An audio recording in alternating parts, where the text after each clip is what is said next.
Yeah. What's up, man? It's our boy Coach Malachi Williams in the building. And we back. True Media Today, USA Boxing. We are back. We back with another one, man. We back with another one. Whole lot going on, man. Whole lot going on. God help, Lord have mercy, man. If you only knew, man, if you only knew, it's only 24 hours in the day. We got so much stuff going on, man. The boxing news for the big fight so far, from what I'm seeing, guys, not a lot of big fights going down. I think we do know that Alexander Usyk and Daniel Dubois is fighting. I got Alexander Usyk by stoppage. I got him stopping Daniel Dubois probably about, I don't know, probably between rounds 8 and 10. I do not think highly of Dubois, just being honest with you guys. I don't think highly of him. Never did. It has nothing to do with him fighting Usyk. He couldn't get around a slow-ass jab from Joe Joyce. He couldn't get around that slow-ass jab from Joe Joyce, and you can see that jab coming from a mile away, and Joe Joyce was beating the brakes off of him just with the jab. So, and then we saw what happened when Joe Joyce fought, who just got through putting paws on Joe Joyce? He fought, who that was Joe Joyce fought? Zing. We saw what Zing did to him. Zing had them put them paws on him right quick. So I'm just being honest with you guys. Daniel Dubois is a Frank Warren hype job. I just got to call. I know I'm going to piss some people off from the UK. This ain't got nothing to do with him being from the UK or none of that. And this ain't got nothing to do with him being black or none of that. I'm telling you, I've never thought highly of Joe Joyce. I'm not Joe Joyce, I'm Daniel Dubois. I never thought highly of him. And guess what? Ain't nothing going to change. True. The man is trash. Straight trash. Now, he ain't trash from a... I mean, of course, he'll whoop somebody like me and stuff like that. Sorry about that. Hold on, guys. Yeah, I mean, he'll whoop somebody like me or something like that. But that man, he not on it. He's just an average, regular heavyweight. All this stuff that Frank Warren was putting out there like he's some kind of, like he Megatron or Optimus Prime or somebody. Man, that man trash, man. True. I mean, let's keep it a buck. Anyway, let's get into the show. Shout out to LaJessica in the building. What's going on, sis? Shout out to Melvin Everett. What'd you say? You say Daniel Dubois is our version of Trevor Bryan. True. Hey, that is true now. Hey, look here. Hey, Melvin. Don't listen, Melvin. I don't need you talking bad about Trevor the Dream Bryant now. Don't be talking bad about Trevor the Dream Bryant. Hey, you all know what? Trevor Bryan was our last heavyweight champion. Trevor Bryan was our last heavyweight champion. Like, for real, though. Yeah. Trevor Bryan. He was our last heavyweight champion. I'm just checking, making sure my sound good. Yeah, he was our last. This man went life and death with a professional crabber. A dude, what the dude name? Trevor Bryan, he fought a dude that was a crabber. I forgot that dude's name. He was from Louisiana, a professional crabber, and he went life and death with him. And to be honest with you, the crabber got robbed. True. Don't get me started on Trevor Bryan. Trevor Bryan is trash. Hey, but he was our champion, man. He was what to say, Eric, African-American stud. Man, come on, man. Trevor Bryan, hey, listen, all we got is Wilder. We got Wilder, we got Big Baby, man, Jared Anderson. And Jared Anderson was getting that, and what's the name? Jared Anderson was getting, Charles Martin was putting hands and foots on Jared Anderson, boy. I like Jared, though. Jared is a talented fighter, but, boy, it's levels to it. He got in there with Charles Martin, and we seen Charles Martin had this boy doing the stanky leg. And Charles Martin dropped him. I mean, no, he got dropped. Charles Martin got dropped. But, boy, after he got dropped, he got up, and he went to work. Like doggone, went to work like Kool Moe Dee. True. Y'all remember what I saw about Kool Moe Dee? I go to work like a doctor. I go to work. Y'all know? You got to be old school to remember that. Y'all remember what I saw about Kool Moe Dee? I go to work like a doctor.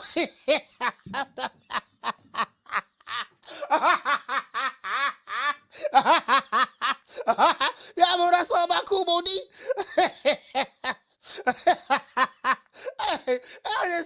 I just had to throw that out there. You know what I mean? Hey, y'all look up Kool Moe Dee. I go to work. It's all right about that. That ain't got nothing to do with boxing. Sorry, hey, let's give everybody a round of applause. Man, all we got, boy. Shout out to Food Revolution. What's going on, sis? Shout out to Nelly Content, the one Mr. Ham, Green Eyes Pete. What's going on, sis? Shout out to Eric Gravy, Fast Car Eddie. What's going on? Hey, I'm trying to, man.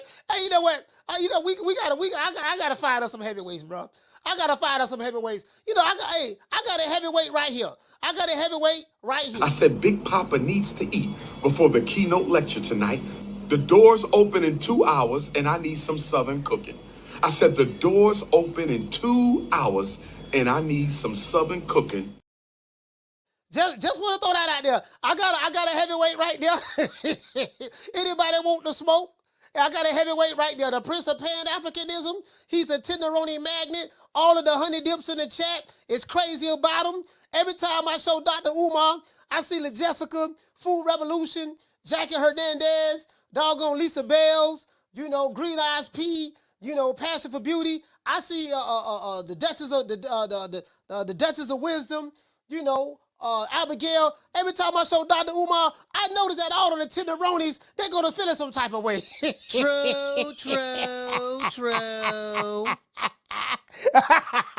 You know, we know Dr. Umar's a tenderoni magnet. He is a tenderoni magnet. I will say that now. When it comes to the honey dips, boy, Dr. Umar, boy, he is a tenderoni magnet. And by the way, ladies, and I'm telling you the God's honest truth. By the way, ladies, I'm telling you the God's honest truth. By the way, ladies, I'm telling you the God's honest truth. I had a dream, and Spirit confirmed to me in the dream that I'm supposed to have 2 wives. And since it came to me in my dream, it is official and it is authentic. It was approved by the heavens. They will not be the same complexion, because I don't want to be accused of being a light-skinned supremacist or a dark-skinned supremacist. Hey, shout out to Retro. Retro, what's going on, fam? Shout out to Retro Boston Documentary. Hey, Blood, I got to get you on the show this week, man. This week, man, I'm going to need you. Blood, I'm going to need you on the show this week. This man right here, Blood Boxing, is one of the most knowledgeable brothers. And when it come to the sport of boxing, he know a lot more than I do. And I don't take no shame in admitting that, because he's in the store and he actually studied this stuff. Guess what, Blood? I got something too. Hold on, check this out. Boy, I got something for you.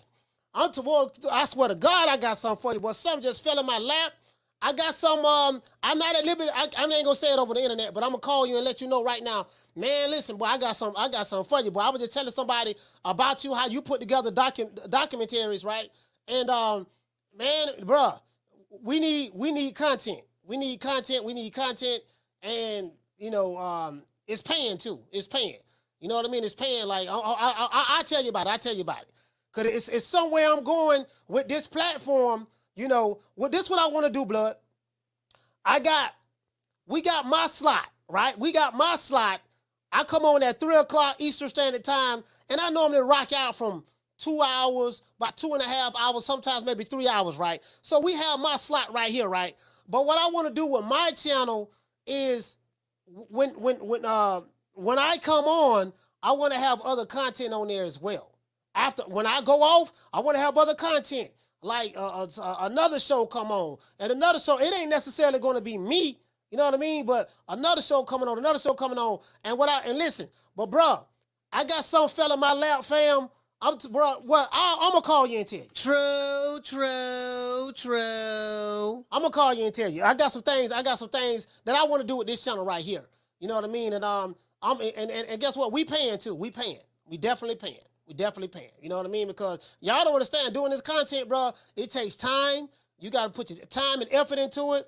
A lot of sweat equity goes into this. You get what I'm saying? So it is what it is. But I got a brilliant idea. Ain't nobody on the YTBC doing this too. Ain't nobody doing this. Man, I'm like, they ain't doing it. But anyway, let's get into the show. Now, why is Canelo urging Errol Spence to immediately rematch Terence Crawford? Special guest Rick Glazer will be on at the 4 o'clock mark. So if you are on the West Coast, Rick Glazer will be on at 1 o'clock on PST. If you are in the UK, Rick Glazer will be on at 9 o'clock your time. In Central Time, he'll be on at 3 o'clock your time, and Mountain Time, I think 2 o'clock, right? So he will be on at the top of the hour. But at the top of the hour, the next hour, right? Now, Errol Spence has yet to exercise his rematch clause with Terence Crawford as of to date. He has yet to exercise it, right? Sources say, gotta say sources, he's being encouraged not to take the fight. In a recent interview with the 3 Knockdown Rule, Crawford revealed that he doesn't know what Spence will do next. Some say that Spence is being advised to stay the hell away from Crawford. Others, like Derrick James, feel that Errol Spence will win. He should and he will win the rematch because the circumstances will be different. Now, I don't know what he means by circumstances to be different. I mean, it's the same company, PBC, Showtime Network. It's a boxing ring. I don't know what to say. There was drug testing, contrary to popular belief, because we had a lot of dudes talking about something. Errol Spence, Terence Crawford was on PEDs and all that stuff there. And I knew that was a lie because Errol Spence and Terence Crawford took body testing for this fight. It wasn't publicized, but they took body testing, and they got tested after the fight, too. So it is what it is. True. Well, I got this dude here, man. I got a dude. I said, this dude is a troll at this point. What the dude called the boxing outlet? This dude just keep making conspiracy. Like, bro, I said at this point, like, what's the point, dog? What's the point? I think that dude trolling at this point. This dude trolling. He just keep coming up with everything. He attacking Blue. Now he's attacking our good brother Blue Blood Sports TV. This brother is attacking our good brother Blue Blood Sports TV as well. As a matter of fact, where he at? Hold on, I got another thing I want to show y'all too. I got a dude, somebody with a burner account. He sent me a message. He said you are a miserable, low life. He said you are a miserable, low life, moral, degenerative coon. True. Hey, I had a dude hit me up today on Instagram. Guess what? I had receipts. Dude hit me up. And say, he said, I am a miserable, low life, moral, degenerative. Like this right here, just too many adjectives. He talking about some moral degenerative coon. Like he don't know how to write. He said I was a moral, degenerative, low life coon. Get what I told him? I said thank you.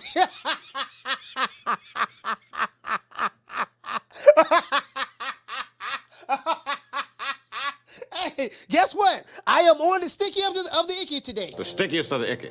You want to smoke with the old boy Rick James? He said I was a coon. Now, we do know I'm not a coon, but that's neither here nor there. That seemed to be the go-to word for all of my haters and detractors that come from the alphabet boy community. But it is what it is, though. If that's how they feel, cocaine is a hell of a drug. Cocaine is a hell of a drug. Really, though. You see what it is. See what it is, baby boy. See what had happened was, I don't know why, it is what it is. They just keep trying, bro. They words don't hurt me. Sticks and stones may break my bones, but words can never hurt me. When it comes to the wordsmanship, I am one of the best wordsmen in the country. Really though, you get what I'm saying? But anyway, let's get into the show. I like the banter. I like the jokes and stuff. I like that. You know what I mean? We can go joke for joke. I ain't got no problem with that. We can go joke for joke. I ain't got no problem with that. Now let's go ahead and get into the show. Now. Some say that Spence is being advised to stay the hell away from Terence Crawford. Others, like Derrick James, feel that Errol Spence will win the rematch because the circumstances will be different. Now, in a recent interview with the Breakfast Club, someone asked Canelo, I forgot who it was, what would he do if he was in Errol Spence's shoes? Canelo replied that he would rematch Terence Crawford immediately. Not immediately, but immediately. He would rematch him, right? That's what Canelo said, and I do get it. I understand. Sit your $5 ass down before I make change. I understand what he's saying because Canelo is a fighter. He's looking at it from a fighter standpoint. If he lose, he want to get some get back, just like Errol Spence said he want to get some get back. Crawford, go fight. Y'all fight each other. I'm busy. Motherfucker, I'm busy. Now, he said, now I know what some are saying. That's Canelo. He's supposed to say that. Errol Spence said that after his devastating technical knockout loss to Terence Crawford, that he wants an immediate rematch. But if the rumors are true, then Errol Spence might be listening to his team's advice because he has not activated the rematch clause yet. So I want to see exactly where Errol Spence is going to go at from this point forward, right? Now, even Tszyu said in a recent Fight Hub TV interview, and I do have a receipt, it gets dropped today, that he would be interested in fighting Terence Crawford He said he'll be interested in fighting Crawford. He said he'll be interested in fighting Canelo as well. But he did say this. But he did acknowledge that Crawford would be very, very hard to beat. He said Crawford would be very hard to beat. He felt that Jermell Charlo would be a lot easier to beat because Jermell Charlo has a lot of holes in his game. Now, this is what doggone Tim Tszyu said. The stickiest of the icky.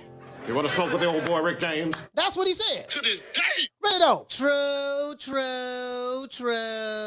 You know what I mean? So he said that Jermell Charlo would be easier to beat because he has a lot of holes in his game.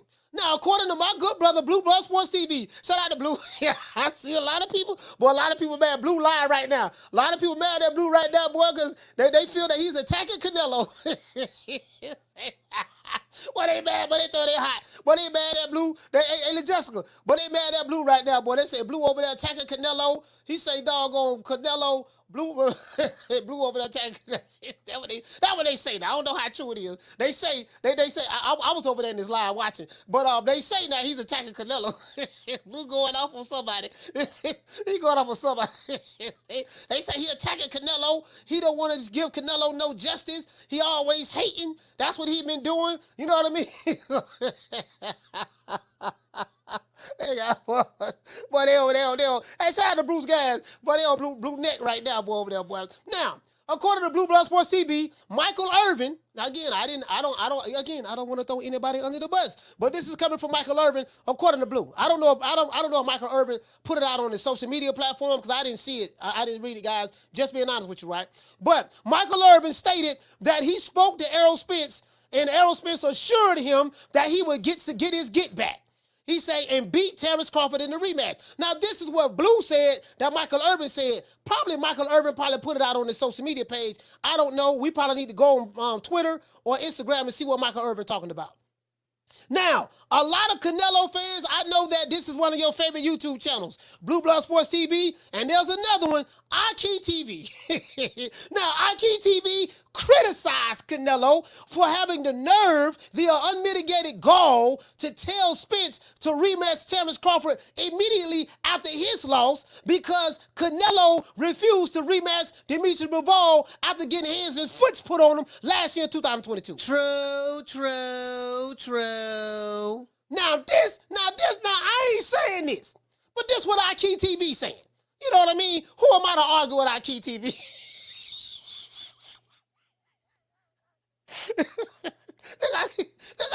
Hey, listen. One thing I say about IKTV, boy, he is consistent. Him and Dante, they consistent. They never miss an opportunity to kick Canelo when they think he's down. True. Hey, what it say? Weedy, you say Michael Irvin was on ES News, coach. Oh, you talking about Ellie sucking nigga nutsack? Oh man, goddamn. Did Ellie have his cocoa butter with him? Did he have his cocoa butter, KY jelly, and baby oil and knee pads with him? Hi, Michael. How you doing, Michael? Michael Irvin. I mean, I used to watch you a lot. I used to watch you, Michael. I remember when you played for the Washington Redskins. You was a great running back for the Washington Redskins. Wait a minute, Ellie. First of all, I did not play for the Redskins. I played for the Dallas Cowboys. That's first of all. Second of all, I wasn't a running back. I was a wide receiver. Oh, I'm sorry. I think I got you confused with the other Irving. You know all of you black guys do look alike. True. I'm sorry. Is there anything I can do to make it up to you? You know, ask St. Davis. I'm very good with my hands. You know, I have some knee pads in my bag. Let's see. I have some KY jelly. I normally say this for the PPC guys, but you know, I'll make an exception in your case. I have some cocoa butter. You know, I have some baby oil. You know, just let me know anything that I can do to make it up. You know, because you was a bad running back. I mean, sorry about that wide receiver. You know, for the what you said again? Dallas Cowboys? Yeah, Dallas Cowboys. True. So IKTV upset. IKTV is upset. As it relates to Spence hasn't activated the rematch clause as of yet. If he doesn't fight Crawford next, the question I have for you guys is then what? Since both Spence and Crawford are moving up to the 154-pound division, everybody knows that at this point, who will each man fight outside of themselves? Now, Crawford did confirm to Steve Kim and Mario Lopez on the 3 Knockdown Rule podcast that he only has a couple of fights left in him. I think he says he's going to retire. He only have like a couple of more fights that left in him, and that's about it. You get what I'm saying? So that I mean, that's what I heard. I had a receipt on that. Say he's not going to be fighting forever. So he's looking for some big fights. Looking for some big fights right now. That's why I'm hoping that him and Spence can fight again. Again, just because Spence lost to Crawford and he lost bad doesn't mean that he can't make the adjustments to come back and fight him. I don't think that he'll win, but he can't do no worse than what he did in the first fight, as far as I'm concerned. You get what I'm saying? Now, Crawford also said that he's only looking for the big money fights, the big fights. If that is the case, then what does Spence do outside of Terence Crawford? That's $1 million question. Stephen Espinosa even said that he doesn't want Spence to fight Crawford again because of how lopsided the fight was. He said he don't need to fight him no more. They trying to get Crawford to fight Bruce Ennis, up and coming right now. You get what I'm saying? Now, are there any big money fights for Errol Spence outside of Crawford?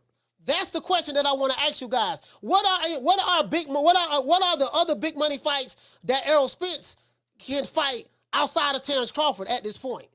You know what I mean? Not including Canelo Alvarez, because he's not going to get Canelo, after his loss to Crawford. Who do the boxing fans from Dallas, Texas want Errol Spence to fight next? I'm pretty sure the boxing fans in Dallas, Texas, they want him to rematch Crawford. I'm pretty sure he has a lot of pressure in rematching Crawford. But if he don't fight Crawford and he move up to 154, who is he going to fight? And then another thing, he's going to have to fight someone that's going to be stylistically tailor-made, that's going to be tailor-made for his style. He's going to have to fight someone that's going to be tailor-made for his style in order to boost his confidence back up. You get what I'm saying? I mean, at least that's the way I see it. He's going to have to fight someone that's flat-footed, that's going to ball up in the high guard and let him punch on him, pretty much like Ugas did, like Danny Garcia did, like Lamont Peterson did, like a lot of those other guys did. You know what I mean? They're gonna have to. They can't be as good as slick as Crawford. You get what I'm saying? Now, I just want to know, are there any big money fights out there for him? Special guest Rick Glazer will be on at the 4 o'clock mark. You know what I mean? So to look at the boxing landscape from this point forward, hate, like, share, subscribe, leave your comments below. Now, shout out to whoever got the building. Shout out to Eric Grimey. What you say? Todd say Fundora. He say Tszyu and Spence. Tszyu and Spence. Ooh, Lord have mercy. I don't know. Listen, man, I'm gonna tell y'all something, man. Some of y'all think Tszyu's food. That dude ain't no food, bro. But if you want to put Spence in there with Tszyu, if you want to put Tszyu in there, I don't know about that, bro. Like, y'all, listen. You gotta listen, bro. Let me tell you something, man. I don't know about that one. This is what I think. I think if Errol Spence don't fight Crawford, I think Errol Spence should listen to his matchmakers very, very closely. Tom Brown is a matchmaker as well, so I think what Tom Brown probably need to do, Tom Brown probably need to hold on. Ed Perez said Tim will start Crawford at 54. That ain't what Tszyu said. True. I can let you hear what Tszyu said, Ed Perez. Tszyu did not say that he would stop Crawford at 154. Do you want to hear what Tszyu said? I got the receipt. I'm going to play it for you. I got the receipt. See, I can say what I want to say with my mouth, but guess what? I'm going to let you hear it from the horse's mouth. That's what I'm going to do. But as it relates to Errol Spence, I'm trying to think. He's going to have to fight someone. He's got to get a confidence booster back. And what to say, Jim Meady? You say Tim did not say that for sure. Exactly. Guess what? As a matter of fact, I had a video pulled up right here. I'm going to play what he said. I'm going to play exactly what he said. Of course, I'm going to play it for him. Now, I know what they're going to do. Once they hear it, they're going to say, yeah, man, yeah, but still, I don't think, I know what they're going to say. I know what these guys are going to say. But I'm going to play it for him. Of course I'm going to play it for him. It's going to be a part of the show. It's definitely going to be a part of the show. Jamie Rivera, what'd you say? You say Tim said, he said Tim is a tough fight for anybody. But guess what Tszyu said? Tszyu said that Terence Crawford is a tough fight.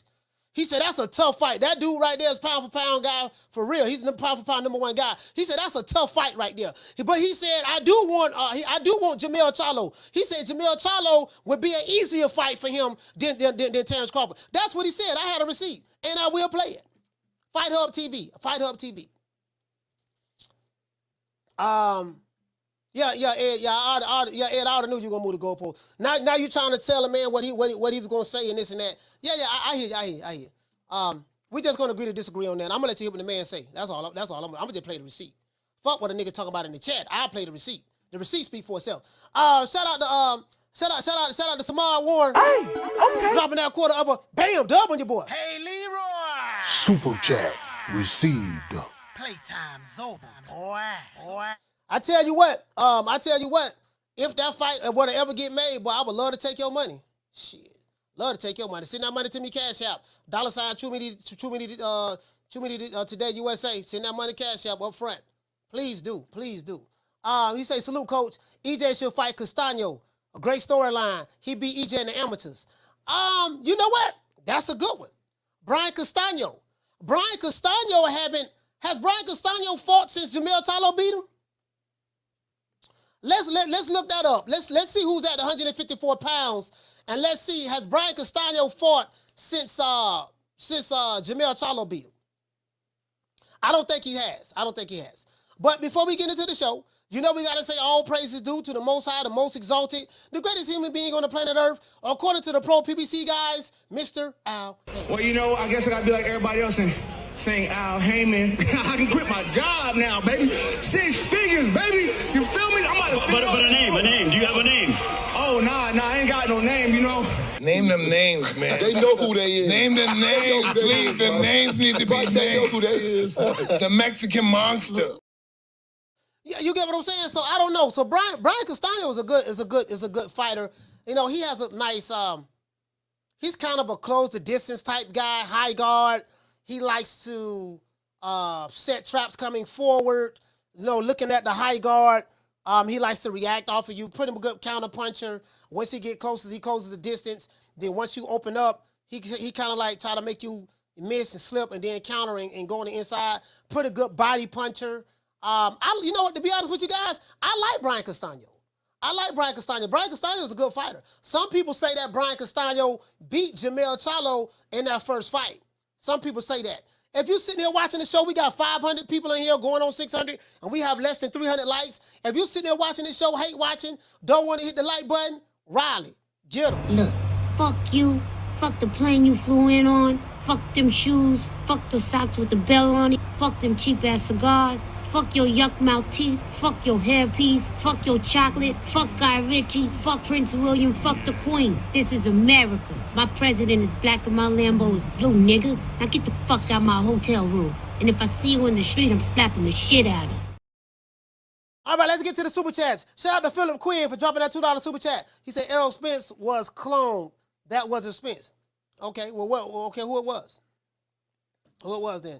Shout out to Donald Banks dropping that $2 super chat. He said Canelo full of shit. He didn't rematch Bivol. I mean, he didn't rematch Bivol because I think Bivol pulled out of the fight. I mean, I don't think Canelo didn't. I mean, I'm gonna be fair, right? He didn't rematch Bivol, but it's not like he didn't try to make the fight with Bivol. Canelo tried to make the fight with Bivol according to what was reported, and Bivol buffed at it because he said the money wasn't right. That's what Bivol said. He said the money wasn't right. Canelo wanted to pay him the exact same thing that he made the first time, and you know, before they fought. So Bivol wanted more money, and then Canelo said, "Hell with it," left. He didn't have any more fighters to fight, so he had to go to the PBC where all the fighters is at. That's just being honest. So, you know, whatever. However you want to spin that, you can spin it how you want to spin it, but that's just the reality of the situation, fam. Shout out to Samar. Hey, okay. Dropping that quarter of a bam dub on your boy. Hey, Leroy. Super chat received.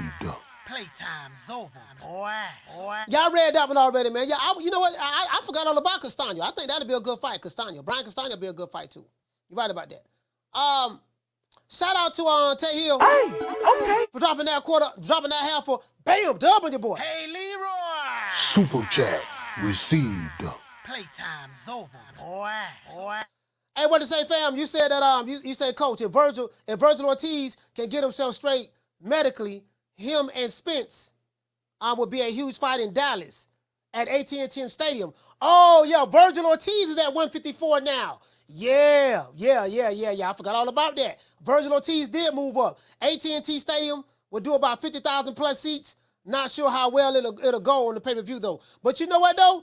You know what? I mean, dude, at this point in Errol Spence's career, does he want to fight a young, hungry lion like Virgil Ortiz? Virgil Ortiz hasn't been active. He hasn't fought in a little bit. So he has been inactive. He has had a lot of problems with injuries. That might be, I don't know. That might be, Virgil Ortiz, he's a Texas boy.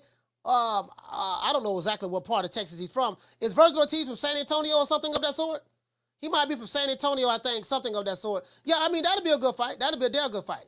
Shout out to Retro Boss and the Documentaries. Hey, okay. Dropping that half for bam, dub on your boy. Hey, Leroy. Super chat received. Playtime's over, boy. I forgot all about Virgil Ortiz, man. I forgot all about he moved up. Man, shout out to my brother Retro, man. I will be calling you, man, later on today. I will be calling you pretty much after the show. It is what it is, man. Virgil Ortiz, Spence, and then it depends on what type of money Spence is looking for, too. Him and Crawford made a lot of money fighting each other. But business-wise, it just make more sense for them to fight each other. Down from the bar, there's a platform stage. People pimping, sharp as razor blades. We got a cash app. We got a cash app right here, man. Shout out to Jamie Rivera. Hey, okay. Dropping that quarter of a bam dub on your boy. Hey, Leroy. Super chat received. Playtime's over, boy. He say, for everything that you do, Coach, salute to the chat. Yeah, shout out to Jamie Rivera, man. Appreciate you, fam. Down from the bar, there's a platform stage. People pimping, sharp as razor blades. Yeah, you get what I'm saying. So I don't know, man. We gonna see what's up, man. We gonna see what's happening, man. See what would be some of the options for Spence. He hasn't activated the rematch clause yet. What'd he say? Shout out to JC. He said, Coach, did Virgil have a problem at welterweight? Yeah, he kept. I don't know, man. He kept every time he got ready to fight. The week of the fight, he kept having to pull out because of some kind of disease he had, or not disease, but illness that he had. And from what I'm hearing, they said it's pertaining to cutting weight because he's such a big guy and he's depleting so much of his fluids out of his body in order to make that weight. He was killing himself to make the weight. And I'm like, dude, if you that big, don't fight at welterweight. Fight at the weight you're supposed to be fighting at. You get what I'm saying? Fight at the weight you're supposed to be fighting at. That'll solve all of the other stuff that's going on. Now, let's get into this. Let's get into this. Let's go here. Let's see what's up. Let me see, can I pull up these? This receipt. Jose Benavidez. That's the Jose Benavidez one. That's the one from the knockdown. Hey, as a matter of fact, let me share this video. Y'all check out the interview, man. Y'all check out the interview with 3 Knockdown Rule, man, with Steve Kim, Mario Lopez. They interviewed Terence Crawford. Man. I learned some things in this interview as well. I think Victor Conte was on here as well. A lot of people trying to come with conspiracy theories on that. Understandably so. They hate Crawford. So when you hate Crawford, you got to try to come with other things. You got dudes. You got dudes. They make up all types of stuff. But then when you tell them, hey, look, man, to some of your favorite fighters, like what the dude named Farty Mouth. Farty Mouth. What the new Farty Mouth Farty? Farty Mouth Farty manager Farty. I think he a nigga from Philly, like old Grimlock looking at nigga from Philly. He's a cap artist for Boots Ennis. Him and his daddy Bozy. Now I know how them niggas be capping. He talk about Terence Crawford on Snack while refusing to acknowledge that Jerron Ennis is on Snack. As a matter of fact, I'm gonna put this picture up right here. He on Snack. Well, what that mean? Well, he working with Victor Conte, so that means he was on a substance. He was on steroids. I said, you do know they was testing. Both Errol Spence and Terence Crawford tested. Yeah, but Victor Conte, created something so he can. If I'm Terence Crawford, this is what I would do. If I'm Terence Crawford, I would do a Tasha K on some of these niggas. I would sue them for defamation of character. It's one thing to say you don't like a guy But when you go to accusing me of something literally that I'm using a substance and you literally have no proof of that, and at that point, you know what? I have to get that shut down right quick. You get what I'm saying? I have to get that shut down right quick. You know what I mean? Cause you talking like you know something. If you know something and you willing to stand up on it, you know what I mean? Then so be it. If you're supposed to be a manager in the sport of boxing, you don't see no manager in the sport of boxing doing that. But this nigga ain't no manager. This is an ugly nigga from Philadelphia who mad because he couldn't get an interview with Crawford. True. Anyways, let me move on. Fart mouth. Okay, anyways. Let's go over here, though. This is the video right here with Canelo. And then we're going to go to Tszyu. We're going to go to Tszyu because I told you guys I got the receipts. Right? We're going to go to Tszyu. Let's go here.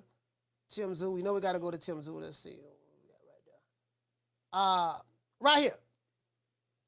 Shout out to the Breakfast Club. This is the Breakfast Club. Now, this was on IKTV. I saw this on IKTV. Now, I did see the interview with Canelo. I didn't see all of it. I saw like 10 minutes of it. But of course,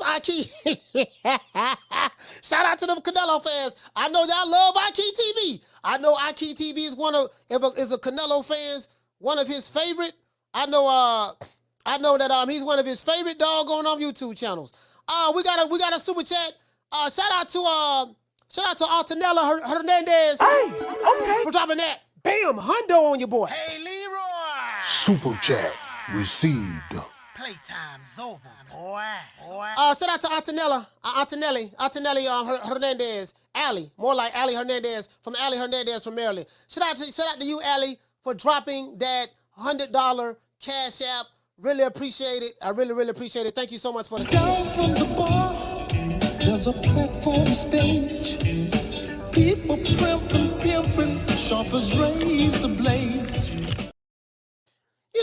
If you don't like me, whatever the case may be, that's one thing. But when you go to accusing me of using substances that you literally have no proof of, and right now you disrespectifying my good name and character. Now I got to come at you. He ain't got the money to fight it. So we got to come at him. We gonna see how deep your pockets is.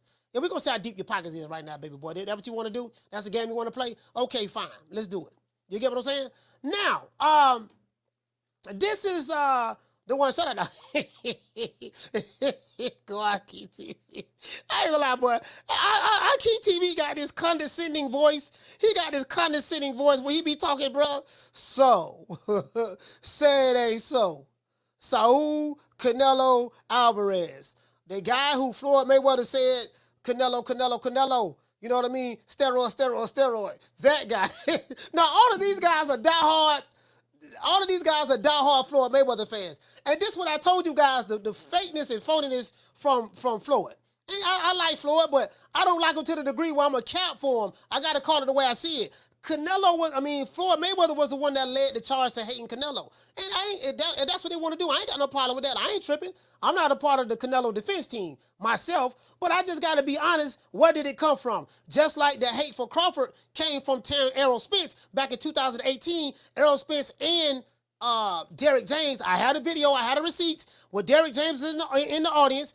It looked like Errol Spence was kind of sauced up. And he was at the stage. This was at the Danny Garcia and Sean Porter fight, 2018. And he said, Terence Crawford runs high street. You know what I mean? Man, he ain't fought nobody. Who he fought that was better than Chris Algieri? Chris Algieri, he got rocked by Gamboa. And then you heard much about Derrick James. Yeah, man, he got rocked by Gamboa, man. Man, he ain't fought nobody, man. I don't know why y'all keep talking about Derrick Crawford, man. That man ain't did nothing, man. Why y'all keep talking? And so you got much about Derrick James back there. That's where the hate started from. And then all of the Alphabet Boys and the Shigos and the Doodoo Browns and the whole monies, everybody fell in line with the hate. True. I just want to throw that out there. But anyways, let's go. Let's do this. Let me see let's see what he's saying right here. Let's me go right here. Go to my history. Let's see. I got a bunch of. Let's see. I got Country Wayne on here. Virgil Hunter, boy. Virgil Hunter. Fight Hub TV dropping it like it's hot, huh? Virgil Hunter say Canelo has been ducking and cherry picking his entire career. Virgil Hunter say, yeah, man, that motherfucker been decking, man. That man been decking, man.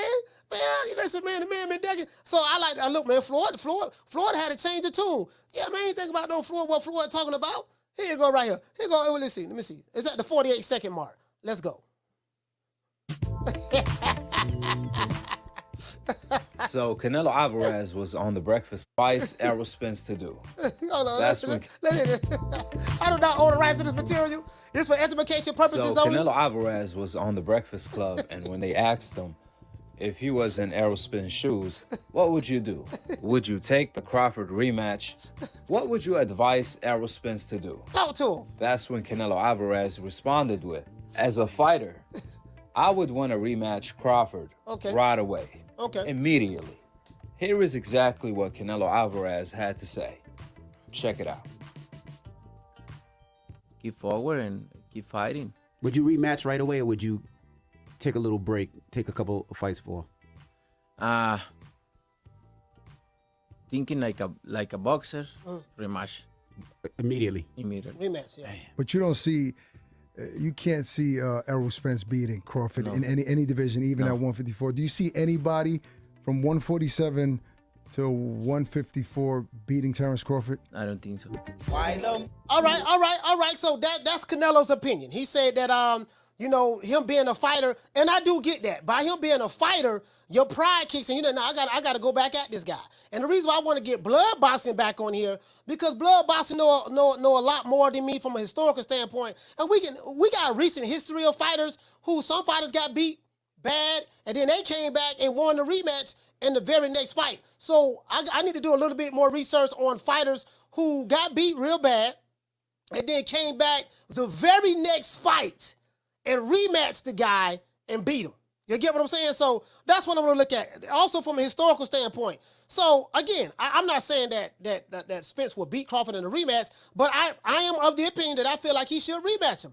I think that if everything that these guys are saying are true, that he wasn't himself, then maybe he would be himself at 154 pounds. If they're saying he was weight drained, he won't be weight drained at 154. If they saying that he was killing himself to make weight, well, Terence Crawford said he was killing himself to make that weight as well. So what we'll do is, we'll see. We'll see. I'm trying to think in the 90s, what fighters had in the 90s? Trying to think what fighters in the 90s. Shit. I'm talking about the very next fight. Shit. Okay, Razor Ruddock, Mike Tyson, Riddick Bowe Holyfield. Yeah, Riddick Bowe Holyfield. Yeah, Riddick Bowe beat the brakes off of Holyfield that first fight. Man, that was the first time I ever felt sorry for Holyfield. Riddick Bowe Holyfield. I gotta think, man. I gotta do some research on it myself. And what I say, Louis Rockmont. Yeah, I forgot all about Louis Rockmont. Lennox Lewis and Rockmont. Yeah. Hey, listen, bro. Boy, Lennox Lewis hit Rockmont so goddamn. I never forget that knockout, bro. Lennox Lewis, boy. Now Rockmont did his thing in the first fight, knocked out Lennox Lewis. But man, let me tell you something. In that rematch, Lennox Lewis hit Rockmont, and he knocked his tooth. He hit that dude so hard, I think his tooth came through his lip or something. I think his tooth came through his lip. I got to go back and look at that, bro. Bro, that was one of the most devastating knockouts that I've seen, bro.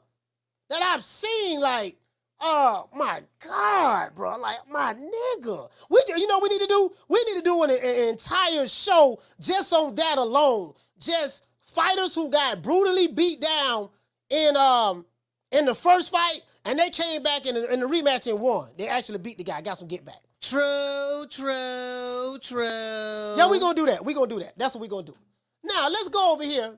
Canelo saying that the fighter in him, he wants to rematch, and I get that. I do get that. I understand that. I understand that. You're a fighter, you want a rematch. You're a fighter, you want a rematch.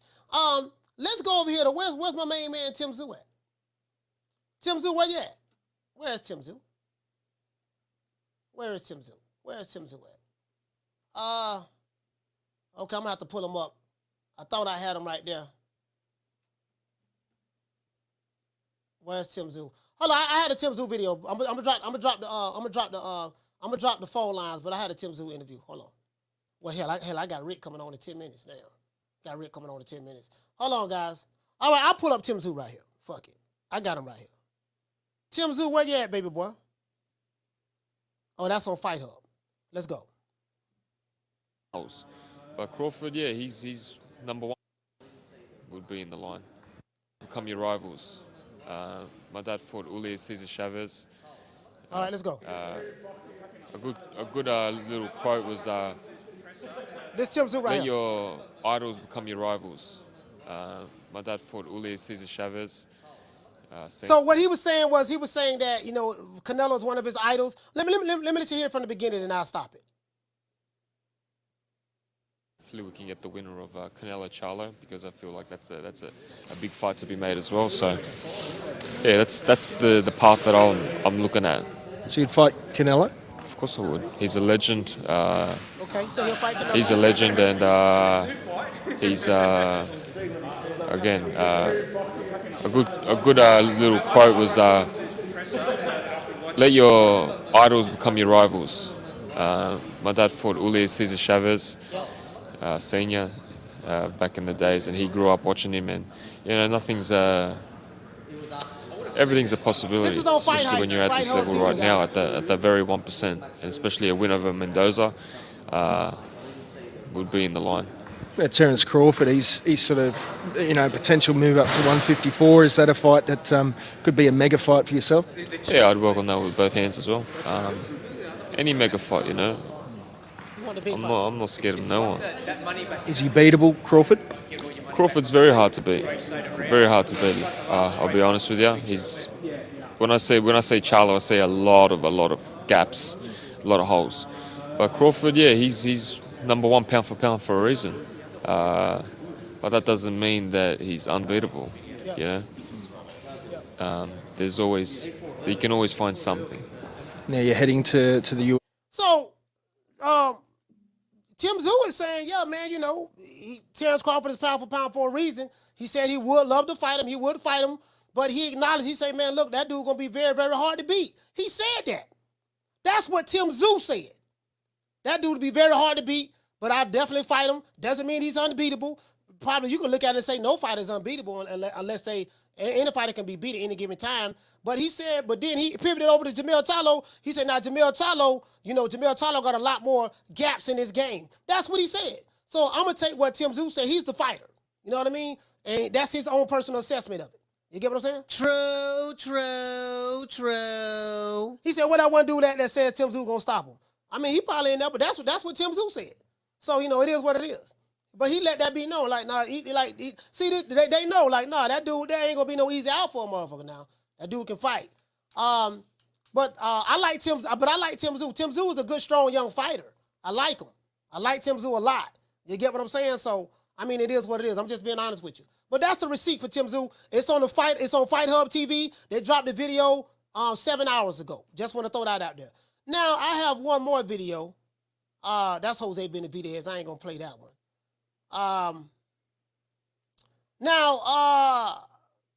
This is I saw this video today from Blue Blood Sports TV. Blue Blood Sports TV. This is the video, I think, where he said Michael. What the brother said in the chat. Somebody said that Michael Irvin did an interview with ES News, which is the Ellie Sucker nigga nutsack. He did an interview with ES News, and Michael Irvin said that he spoke to Errol Spence himself, and Errol Spence assured him that he is rematching Terence Crawford, and that's going to be his very next fight. The only thing is, Errol Spence hasn't activated the rematch clause yet. Maybe, I don't know exactly when he's going to do it, but it is what it is. So, he said that, and he said that, now this according, now I didn't hear the interview. You get what I'm saying? I did not hear the interview, guys, so I can't confirm nor deny it. But from what I'm hearing, that interview did happen. I didn't hear exactly what he said. Shout out to my sister Lisa Bell's in the building, Food Revolution. Shout out to La Jessica. Shout out to all of the sisters in the chat as well. If I forgot to, please forgive me. Edgar Camacho. Shout out to Bruce Gas in the building. Shout out to Master Wu, Jamie Rivera. It is what it is. So I didn't hear exactly what Michael Irvin said, but if I am to take what Blue is saying, then Michael Irvin said that Errol Spence saying that he don't want to fight no Tim Tszyu. He don't want to fight no Keith Thurman. He want to rematch Terence Crawford. Now, what I am shocked at is this. I wonder why Errol Spence did not immediately activate the rematch clause. Okay, I see wait a couple of days, wait a week, let yourself heal. We know that he's on vacation somewhere with his girlfriend, so maybe he's waiting to come back to activate it. I don't know, but why he didn't activate, man, I'm going to activate this fight, man. Before I go on vacation, I'm going to reactivate this rematch clause and fight. So I'm thinking that maybe his team, because everything I'm hearing, dog, his team like, nah, man, we don't want that rematch right now, dog. Like, there's a skill gap between you and Crawford. Like, what you do best. And I looked at a video. I forgot who the brother name is. There's a brother that put a video out, guys. And he put a video out of all of the great things that Errol Spence did in that fight. And Errol Spence looked like the same Errol Spence. Landing the backhand. Well, he was missing a little bit. But he was stepping forward. He was reaching like he always do. But the first round, he looked fine. The second round, he looked fine. You get what I'm saying? Second round, he looked good. But I want to show you something. I want to show you something. Second round, he looked good. And then I listened to the 3 Knockdown Rule podcast with Mario Lopez and Steve Kim, and Crawford said something of the sort. Was that? No, it wasn't even on there. I think he said something, one of those podcasts, the way he said he set Spence up. Spence was coming forward. He set him up. You know, the old trap counter game. Trap counter. Hold on. As a matter of fact, let's do this. Let's go over here. Hold on. View the tab. Let me view the tab. Let me go over here. Hold on. Let's switch over here. Hold on. Let me turn this off. Stop sharing the screen. Let me share the screen again, guys. Let me share the screen again. I want you to see something. A picture says 1,000 words. A picture says 1,000 words. Look at this right here. This is the second round. As you can see right here, Errol Spence's nose is already bleeding, right? He was getting hit with that power jab. But then Errol Spence tried to bully his way in. As you can see, he wide open. Crawford has that guard. He got that glove open because he's going to catch. And look at Terence Crawford's eyes. This is the most important thing I want you to look at. Look at his eyes. When he backed up to the ropes, he gave Errol Spence a false sense of security. And when he backed up to the ropes, and he knew he was coming in there to unload with that backhand, he timed him. Caught him with that uppercut. That's the uppercut right there. Walked him right into it. Now, Errol Spence still was strong enough to get that backhand off, and he hits Crawford on the side of the neck. But at this point, the damage was already done. He started faltering back a little bit, and then Crawford caught him with the 1-2, right? He caught him with the uppercut, and then he came back over the top. Caught him with a 2-1. Hit him with the uppercut, and he came back over the top with the right cross, and that ended up, ultimately sitting him down. But, like fighters who are really, really good at setting traps, they have very good eyes. They keep their guard tight, and they see everything. You get what I'm saying? Shout out to that brother for capturing that as well. Let's get that brother a round of applause.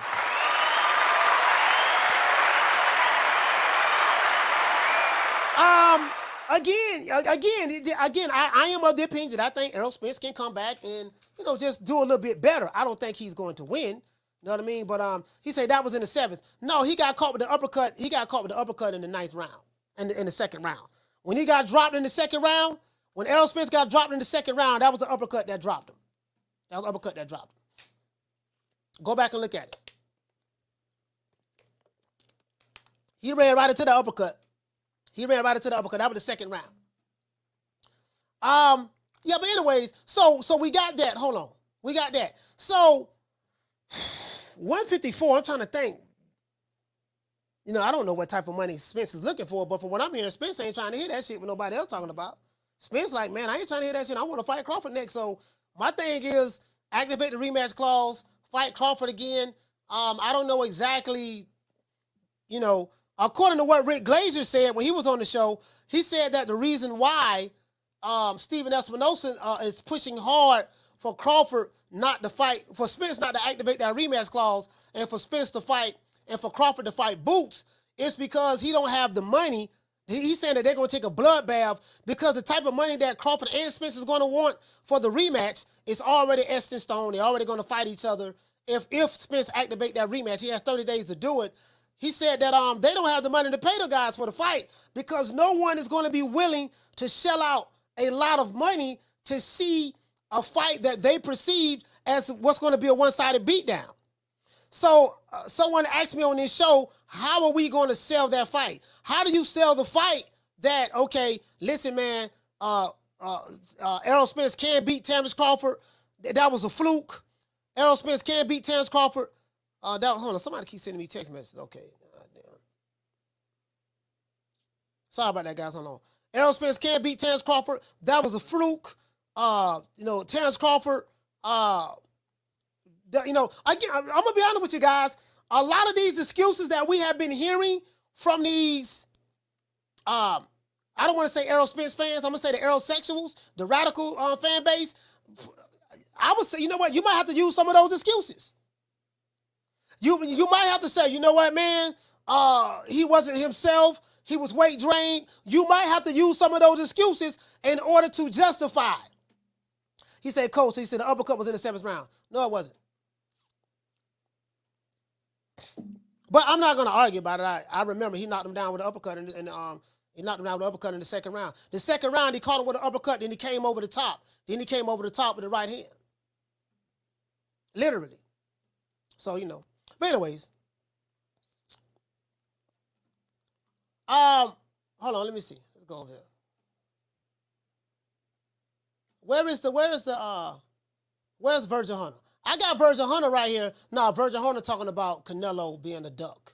Virgil Hunter talking about Canelo being a duck. I want to show you guys something.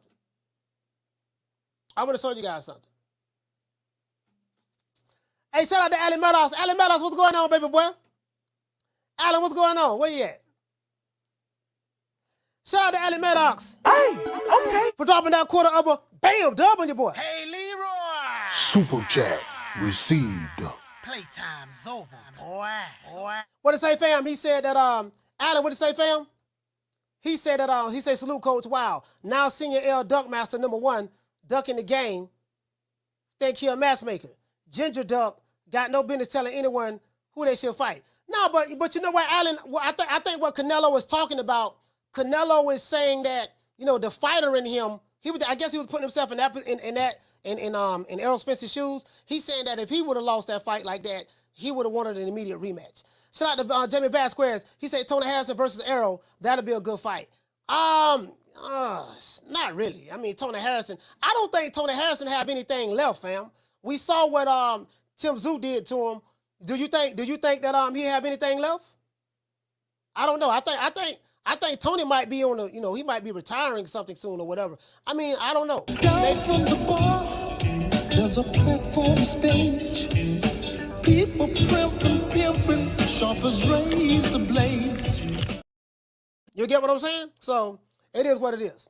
And what it say, Gene? You say Ward? You talking about Andre Ward?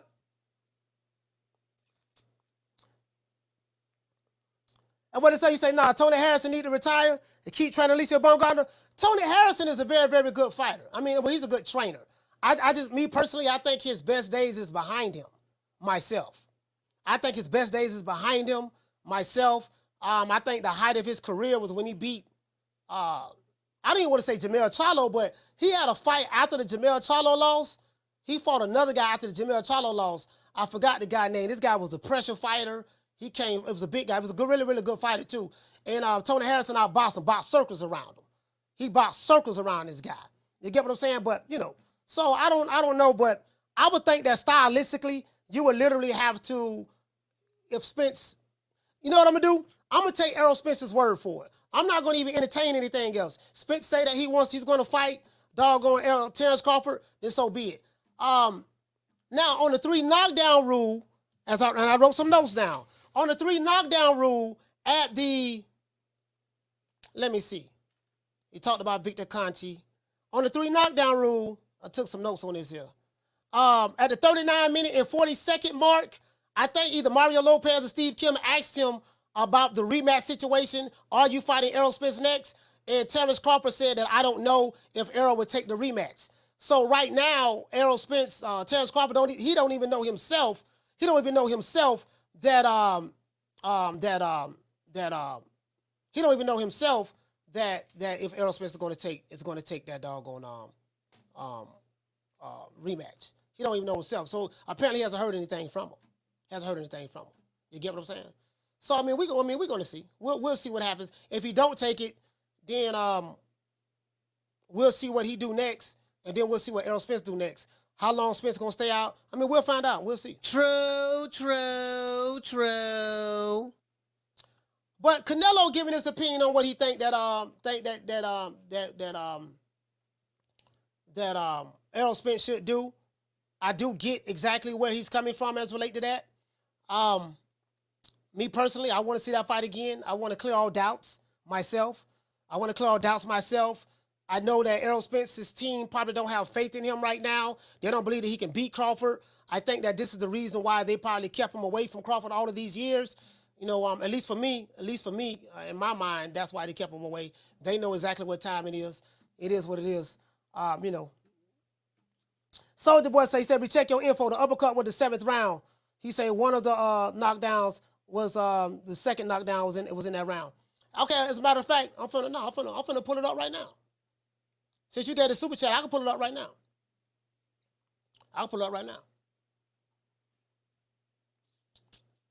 I know for a fact that Crawford caught him on the ropes. He was on the ropes, and Canelo and Errol Spence came in there. And when he came in there, Crawford caught his ass with that uppercut. He'd been talking about it in interviews. But that's no problem. I can simply look that up. Since you gave a super chat, I'll do that for you. Since you gave a super chat.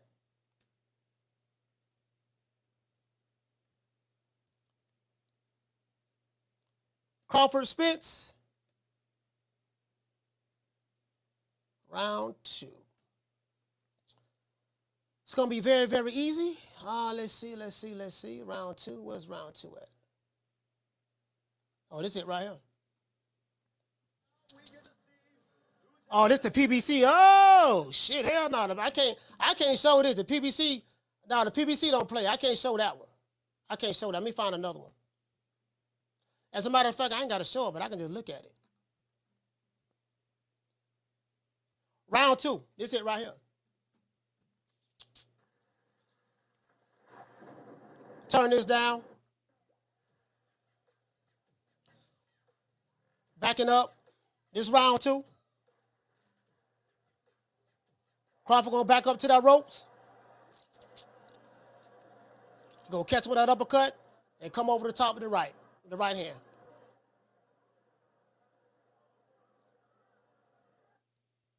We fast forward a little bit. That's the entire round right there. Here you go right here. You finna back up to them ropes. Errol Spence looking good. Doubling the backhand. Knockdown right here. I think this is where he drop him at right here. Gonna catch his ass with that uppercut.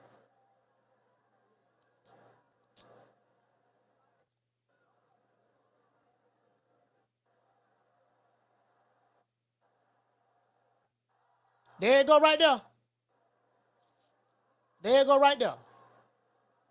You gonna come in there aggressive.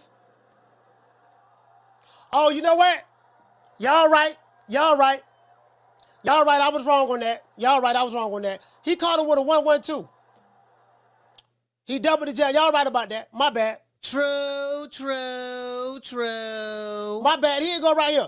Let me show it to y'all. Y'all right about that. Hold on. This it right here. Y'all right about that. I was wrong on that. For some reason, I thought he caught him with an uppercut in the 2nd round, but it was the 7th round. Whoever said the 7th round, they was right. Let's give him a round of applause.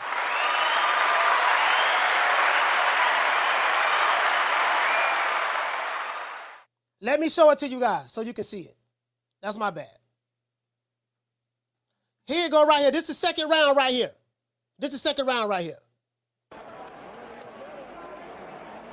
This it right. Hold on. I don't want to show all of it because I don't want to get a copyright strike.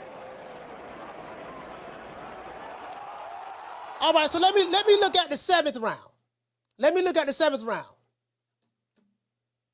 Round 7. Let's look at round 7. Oh, this it right here. He go to 7th round highlights right here. This same guy.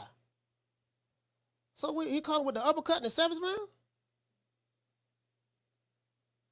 Hold on, guys. Hold on. Let me see. What an uppercut. What did he call him with the uppercut at? Oh, let me see something. Yeah, here you go. Right. Yeah, with the 7th round. Yeah. You right. Here you go right here.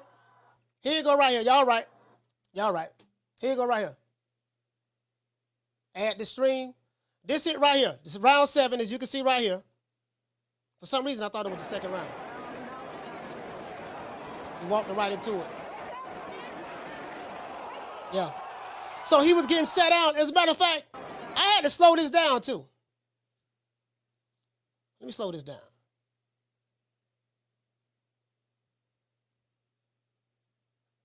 Let me slow it down right here. Play it from right now.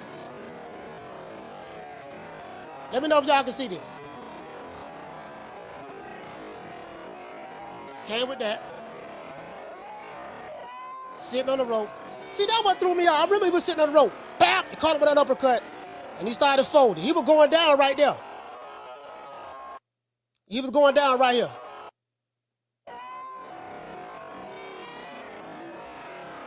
Caught him with an uppercut right there.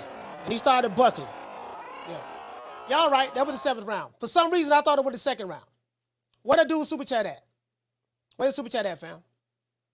Shout out to Soldier. Hey, okay. Dropping that half for bam, dub on your boy. Hey, Leroy. Super Chat received. Playtime's over, boy. For some reason, I thought that was the 2nd round. He said we check your info. The uppercut was the 7th one. He say one of the 2nd knockdowns in that round. All right, you was right, fam. Soldier boy. Shout out to Carlos Rosado. Hey, okay. For dropping that quarter of a bam, dub on your boy. Hey, Leroy. Super Chat received. Playtime's over, boy. Hey, what did he say? He said, Coach, salute. He said, glad all is well on your side, OG. Just stop to show love.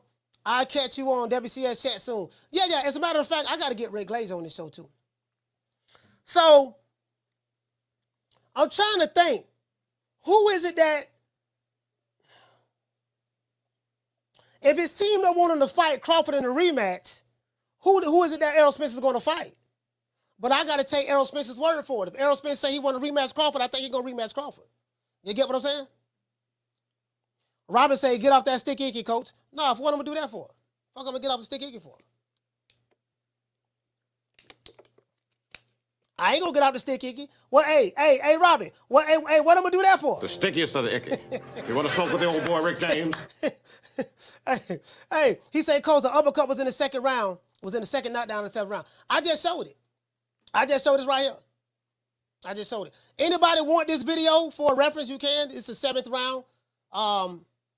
Here you go. Let me drop it right here.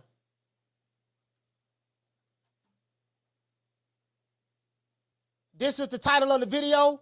The content creator who put this out there, his name is Renato Official. Y'all go subscribe to this channel. He the one put this information out there. Hey, what it say, fam? He say, that, coach. He say, ain't no quitter. Nah, that motherfucker kept fighting, man. He kept fighting. I'm not finna start smoking weed for no goddamn body. What I'm gonna do that for? All right, let me get Rick Glazer on. Shit. I think he said he was busy or some shit, but let me see what's up. Hold on, guys. Let me get Slick Rick on. You know why I like to get Rick Glazer on the show? I mean, I like Rick, but I like to get him on the show because I know the ops don't like him. Anybody that the Alphabet Boys and their affiliates don't like, I like. Anybody that they do like, I don't like. So that's pretty much, it's very simple with me. That's pretty much how I go about doing it. That's why I like getting them on there. That's why I like getting them on there. Hey, what it say? Hey, what it say, Dr. Paul? You say quitters. He said quitters is for quitting is for quitters. Yeah, I ain't quitting the stick icky, boy. I got a couple, but I got to sit. Hey, I still got some of these Spence packs over here. What the hell What I'm gonna stop smoking for? Shit, I ain't finna stop smoking. Hey, what did say, Jeff? Jeff say, what you say, Jeff? You say the entire fight party was what, rooting for who? Jeff said that the entire fight party. He said the entire fight party was rooting for what? He said, Coach said, he said, I'm gonna do. He said, what I'm gonna do that for? Yeah, what I'm gonna do that for? What I'm gonna do some dumb ass shit like that for? Motherfucker trying to stop me smoking weed. I ain't finna stop smoking no goddamn weed. He said, the enemy of my enemy is my friend. Hey, L. Harvey, you hit the nail right on the head. The enemy of my enemy is my friend. And what it say? He said, Rick is rude as hell, but he's knowledgeable. Yeah, Rick is rude.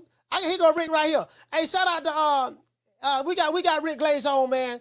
Rick, we got rude Rick Glazer. We're gonna call you ravishing Rick Rude. Let's give Rick Glazer a round of applause.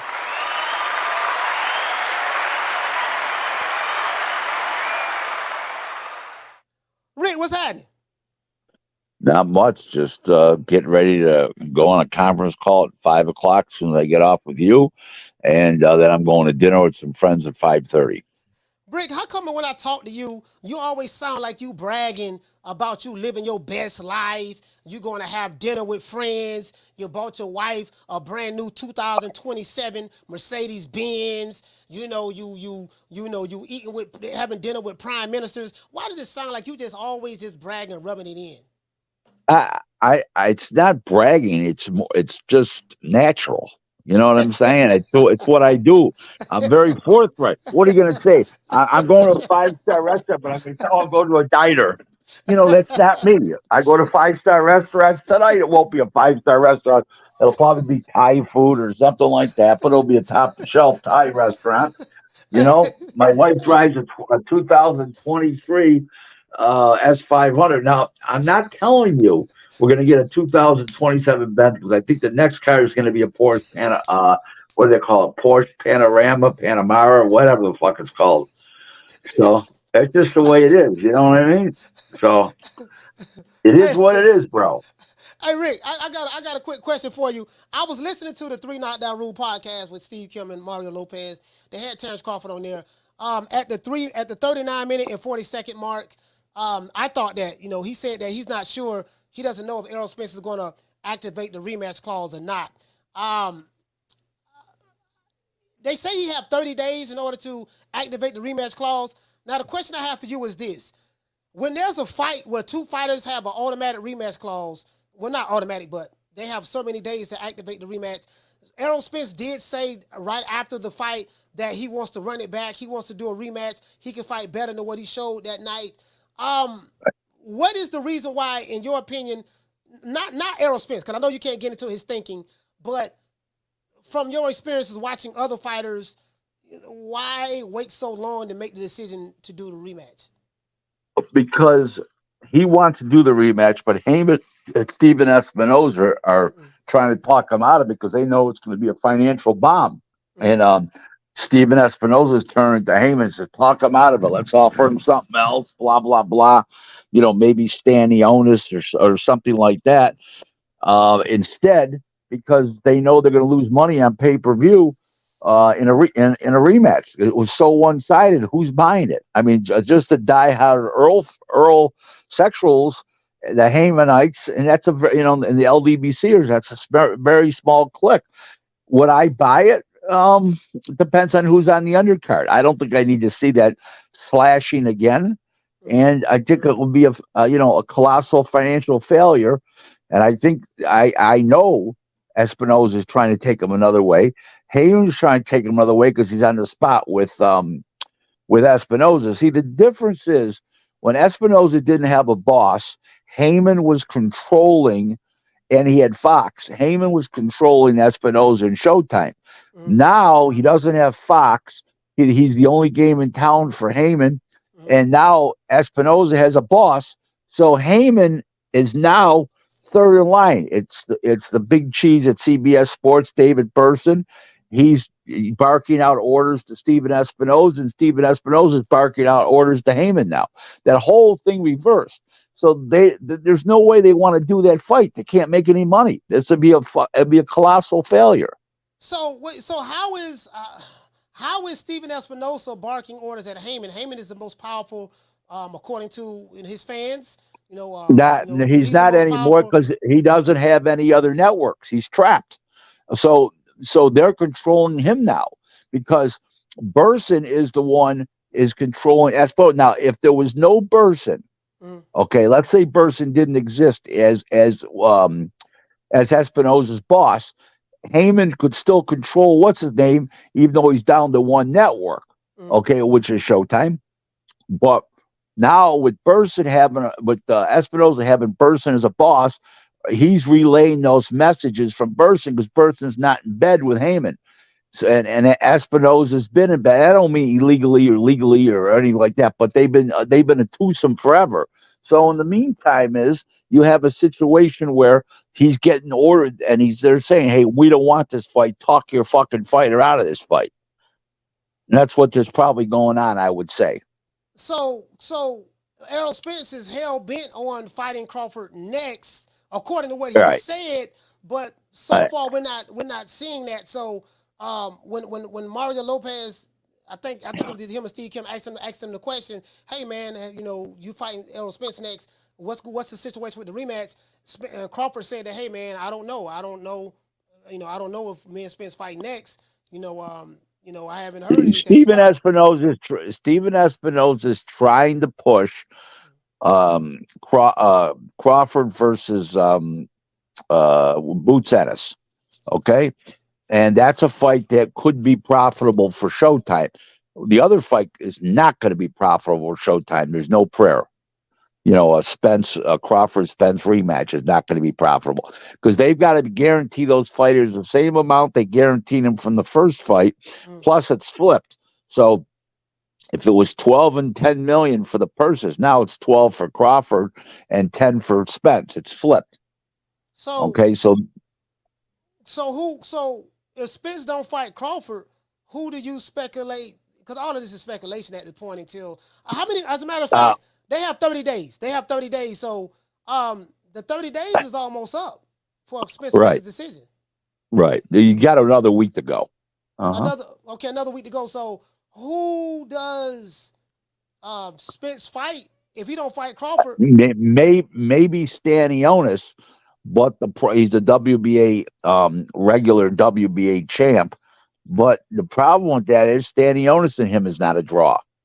So but Showtime is welterweight, right? Yes. Spence yes. moved up to 154. Who knows if he is? Who knows? We don't know what they're going to do. We know maybe he goes to 54. Let's say he goes to 54. Who does he fight that they have? Nobody.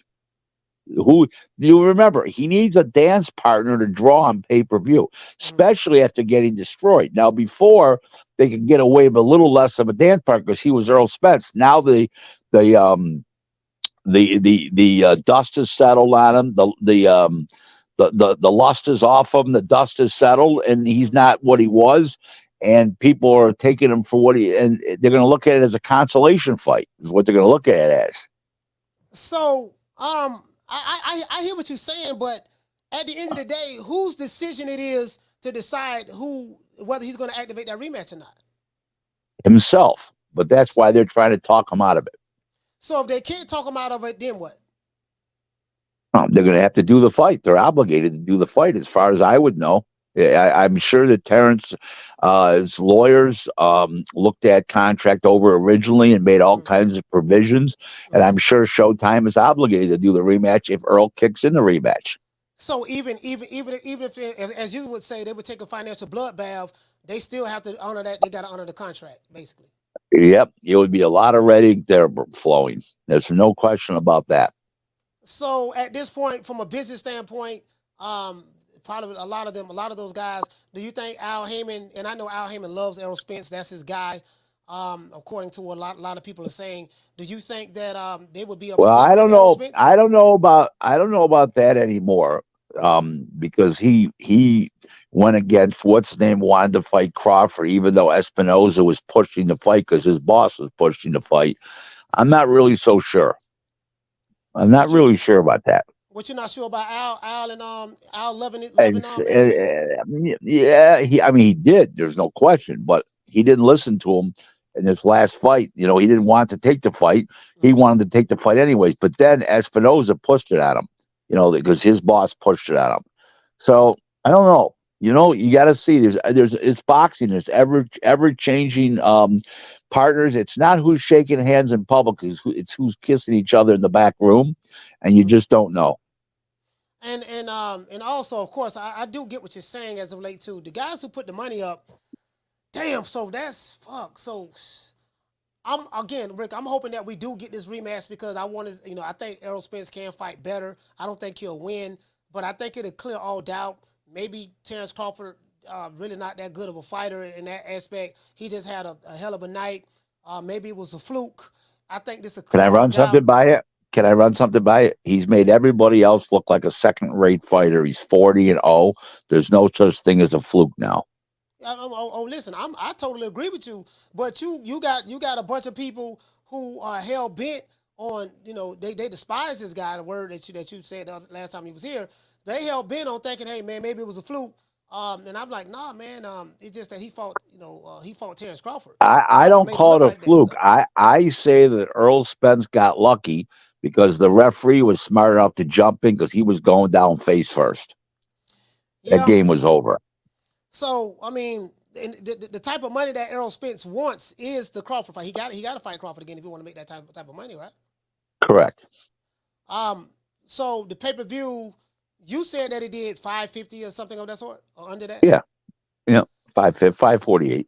I'm hearing it did 7. I'm hearing it did 6 something. You know. They floated to the media 650. That's what they floated to the PBC operators floated to the media 650. So in a rematch, it did 550. Okay, so in a rematch, what say you what you think that fight would do in a rematch? Because it's going to be pay-per-view again. They're lucky if they just 375. Lucky if it does 375. And you're saying that's because of how lopsided the first fight was. Correct. So no one believes that Errol Spence can fight better than he did the first fight? No, I don't think it's that. I just think they're saying to themselves, you know, it's not the Earl sexuals and the LDBCers and the Haymanites and all that shit. It is going to be the general sports fan that watched it the first time. I ain't buying that fight again. That was a one-sided fight. So you're going to lose the general sports fan that bought it the first time. So, shout out to Gregory Lewis, man, dropping that quarter of a dub. He say, Coach and Rick, do you think now is the time for Spence versus Thurman at 154? Yeah. Yeah. The problem is they got no title unless Crawford moves up to 54 and he, you know, gives up the titles and then they fight for the vacant title. Yes. So we'll see. Well, no. I'm saying, okay, from what I've been hearing, I don't know how true this is, but Spence said he's moving up to 154. Crawford may be thinking about moving up to 154 because he's been at that weight division for 5 years.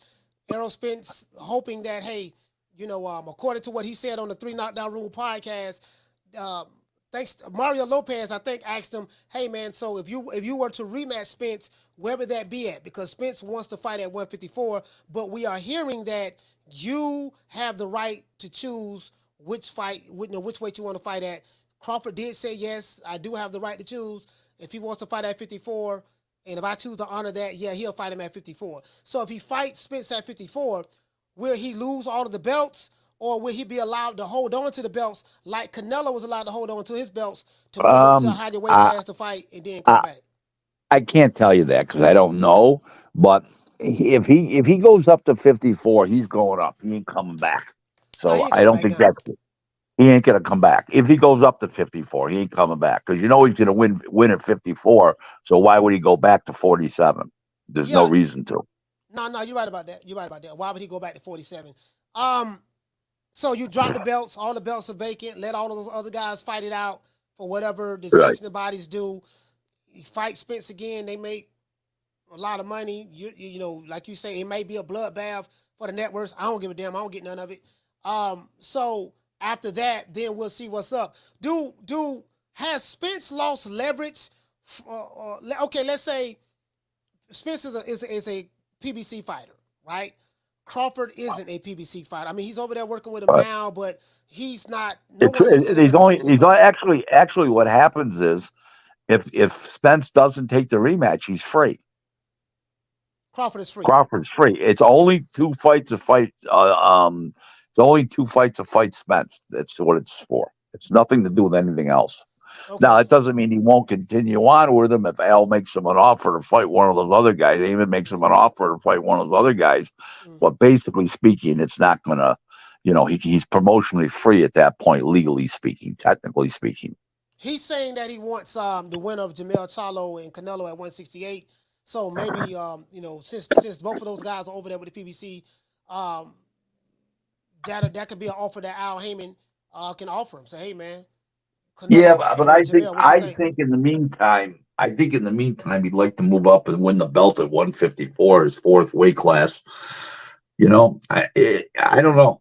I think he can wipe through the 54s, and I think he can go to 60 and wipe through those. I think he's carrying a good frame now. He's fast. And if he does the 4 fights over the next 2 years, over the next, let's say, 1 fight this year and 2 fights next year and 1 fight to be in the 2000 and be 44-0 and call it a day, Yeah, but I don't think that's going to happen because what he said in the interview on the 3 knockdown rule, he said that he ain't got but like a couple of fights left in him.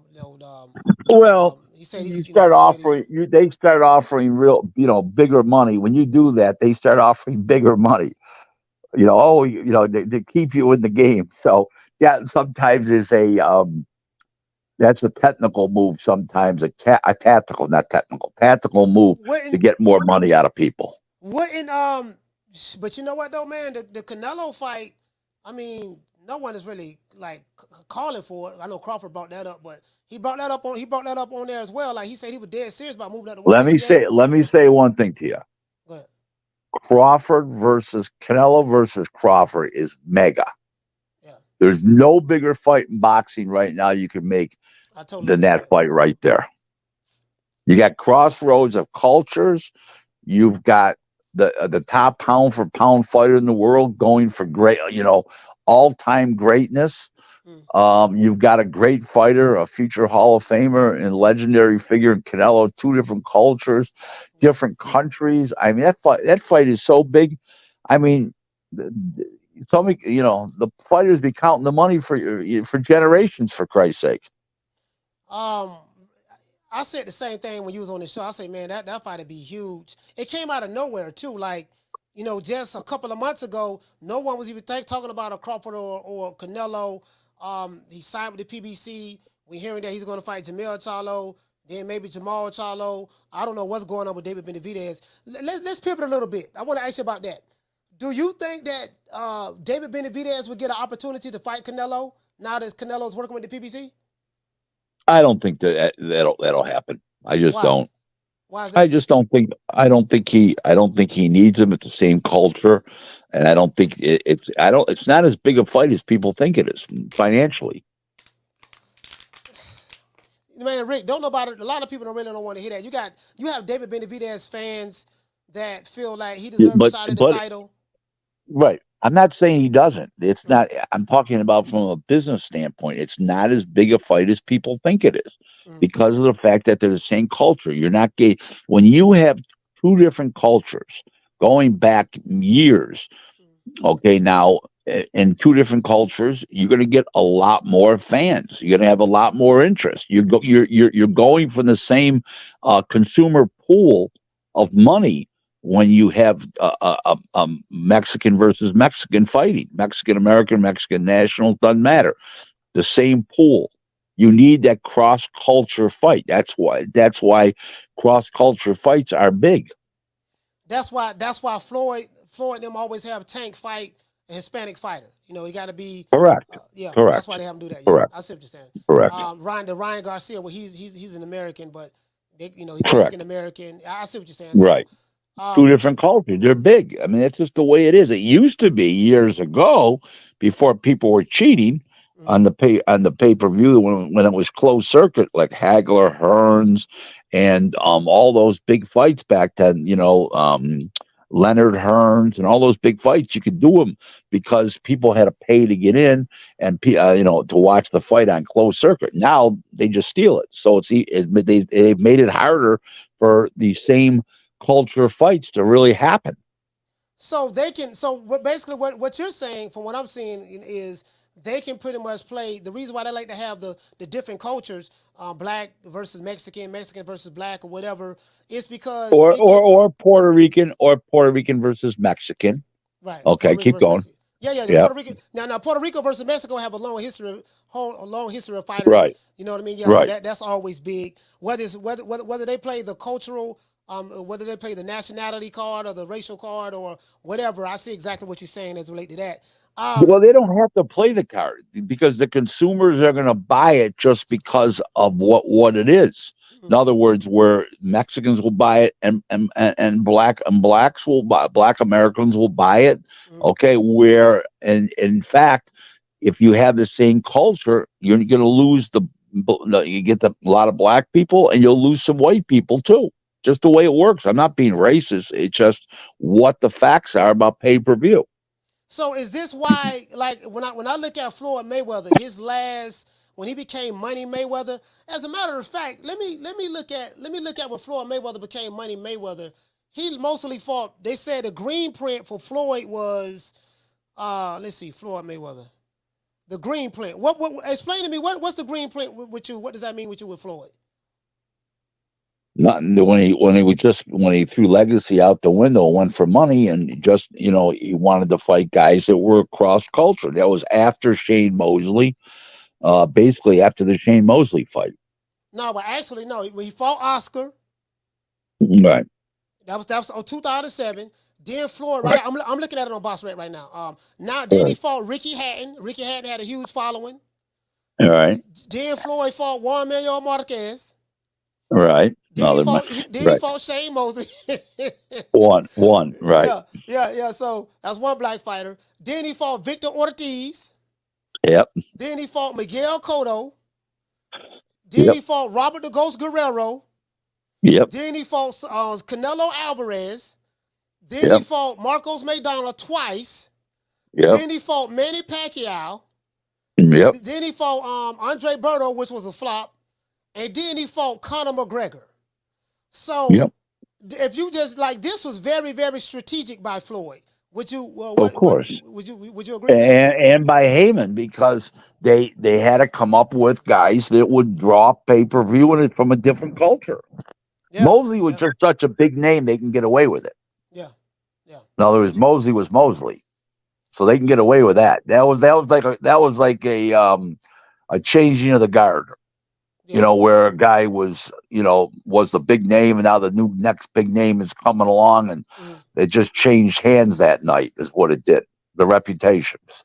So you know what, man? When I sit back and I'm looking at them last 15 fights that Floyd had after he left Top Rank, this is very, very strategic and smart by Floyd. I really, from a business standpoint, I really, really get it. So basically, the blueprint and the model is still there as, hey, this is what made big fights. You got to get if you can find a Tank Davis, Ryan Garcia. I'm not saying those two particular, but we saw the numbers that did, and the fan base that they have. Right, and going back to Hector Luis Garcia, the Fryer fight, he did 61,000 homes, a no-name Dominican. So there's your answer right there. Damn, man. So now, that shit makes sense. Crawford want to fight Canelo. Shit, I want to fight him too. So what does Errol Spence go if Errol Spence don't rematch Crawford? I don't know what the PBC have over there at 154 pounds that he can fight. What about Virgil Ortiz? He's from Texas. Virgil Ortiz, he's not going to fight. He's with Oscar. Yeah, he's not going to fight him. Yeah, but Ryan Garcia was with Oscar. That fight. Well, you know what? That fight. Yeah, that fight happened, but that was a different situation. Believe me. Yeah, you're right. I heard a lot about that.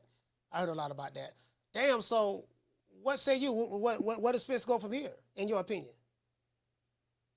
I think he tries to do the rematch. Derek James has already said it. He's going to do the rematch. He's been saying it, but we'll see if they talk him out of it.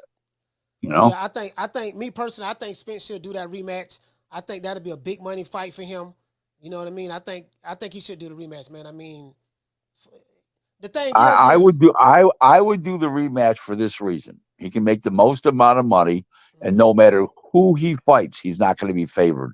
Of Stanionis, of Thurman, he's just not going to be favored anymore against anybody. He's on the back nine. He's pretty shot, and he's going to be more beat up after the last fight, taking all those punishment for 9 rounds. So a lot of people might have lost faith in him from the beating that he received from Crawford. Do you think has his stock fallen after this loss? I'm saying, Yeah. Errol Spence has his stock. Yeah, greatly. It came down from the 40th floor about down to the 4th floor. It didn't hit the floor total. It didn't hit the ground, but it got down from the 40th floor to the 4th floor for sure. Man, I just don't want to believe, man, that I do know that you know. You got to remember something. He didn't lose a close fight. He didn't lose. It wasn't a controversial stop. It could have went either way in the ring. It was a one-sided fucking beatdown. Okay? And the guy was on the deck 3 times and about to go out for a 4th, face first, when Harvey Dock smartly stepped in. Because he was done. It was falling all over the place. You want to rerun that little film of the last 10 seconds of the fight? Oh, yeah, nah. As a matter Remind people what it looked like? Yeah, no, I don't even want to rerun that, man. I think when Spence got stopped in that fight, I saw he had one leg, he had his left leg up in the air, literally had the one leg up. And he was doing that. He was on Bambi legs. He was on Bambi legs. Yeah, he was on Bambi legs, and I saw Crawford racing towards him like he was in the process of taking off, heading towards him, and there was a look of fear that I saw in Errol Spence's eyes. I never seen that before in Errol Spence. He had a look of fear like he was terrorized at that point. He got tortured. I mean, he literally got tortured. I mean that was as one side of a beatdown. Like that was like Floyd with Gaddy back in. You had to go back to July of 2004, June 16th, 1983. When Duran did the Davey Moore, those kind of big fights that are beatdowns like that are very, very that are when you're not sure who's going to win and then it's a total beatdown. That's very, very rare. Now, guys do get knocked out in the first round, like Mike Tyson knocked out Spinks in 1 round. Then that could happen, but not those long, prolonged beatdowns. It's very rare in big fights. Well, okay. Well, so what about the people who say, you know what, man, Errol Spence did not say this. So let me just say that. The things that I'm going to say, Errol Spence did not say this. But I'm hearing just chatter from, I'm not even going to talk about YouTube channels. We're just going to say just chatter that I've been hearing on social media. He wasn't the same. He wasn't himself. I have some clips. I can't show it now, but I have clips of all of the great moments that Errol Spence had in that fight. And literally, he had a couple of good moments in there. He looked good in the first and second round, prior to him getting knocked down with the 1-2 in the second round. But he looked good he looked good up until that point. I know. What does Derek James do? If you have if you're a fighter like Errol Spence, you activate a rematch clause to fight Terence Crawford as a trainer. Derek James is trainer of the year. He discredited Bomac. He said Bomac wasn't that good, this and that. Crawford is overrated. He doesn't have nothing but athleticism. Now, as a trainer, and you've been feeding your fighter all of this propaganda, how do you, does Derek James as a trainer have to have a reset, what I'm trying to say, from a mentality standpoint? Because he said a lot of stuff. Now he's been proven wrong. Does he keep that same mentality as a trainer? How does he prepare Errol Spence in order to go back into battle with Terence Crawford? Well, there's 2 different questions. As far as Derek James, he's on the down low right now. So that right there tells you a lot. He's on the real down low. He said a lot of big. Well, he's not talking too much. You know, he's not going on podcasts right now. He's really on the down low. Okay, I mean, like almost like Heidi. You know, I know a few reporters that tried to call him. He didn't even return their calls, and you know, stuff like that. But like I'm saying, so that's he's got to, you know, live up to, you know, that he didn't stop the fight. He didn't twice. He didn't know what round it was, including once after the fight when Earl asked him what round it was stopped at. I don't know, 8th, 9th, 10th. I don't know. He didn't know what round it was when Earl asked him during the fight what round it was. What do I think about a strategy? There is no strategy. Condition your fighter the best you know how. Work on stepping away more instead of walking forward in the Terence's punching range. Walk, work more laterally, left and right to get around Spence instead of walking right into the mouth of a lion. And condition your fighter as best as you can, and hopefully it works, but it won't. But just don't forget to pick up your paycheck at the end of the night as the trainer. That's all there is to it. Does Spence lose confidence in Derrick James? I mean, if he didn't, no, I don't know, but if he didn't, he's an imbecile. Why would you say that? Because of all of the stuff that Derrick James said. Yeah, he didn't stop the fight after the 7th round. He didn't know what round it was twice, including after the fight. I mean, come on. I mean, this is amateur hour. These are all amateur mistakes. These are first-year professional trainer, not a seasoned pro. You know, believe me, you ask these guys like Robert Garcia, he'll pull the plug on a fight when his guy's about to get knocked the fuck out. He's smart enough to know, oh, my guy's got nothing left. He's got nothing to tank.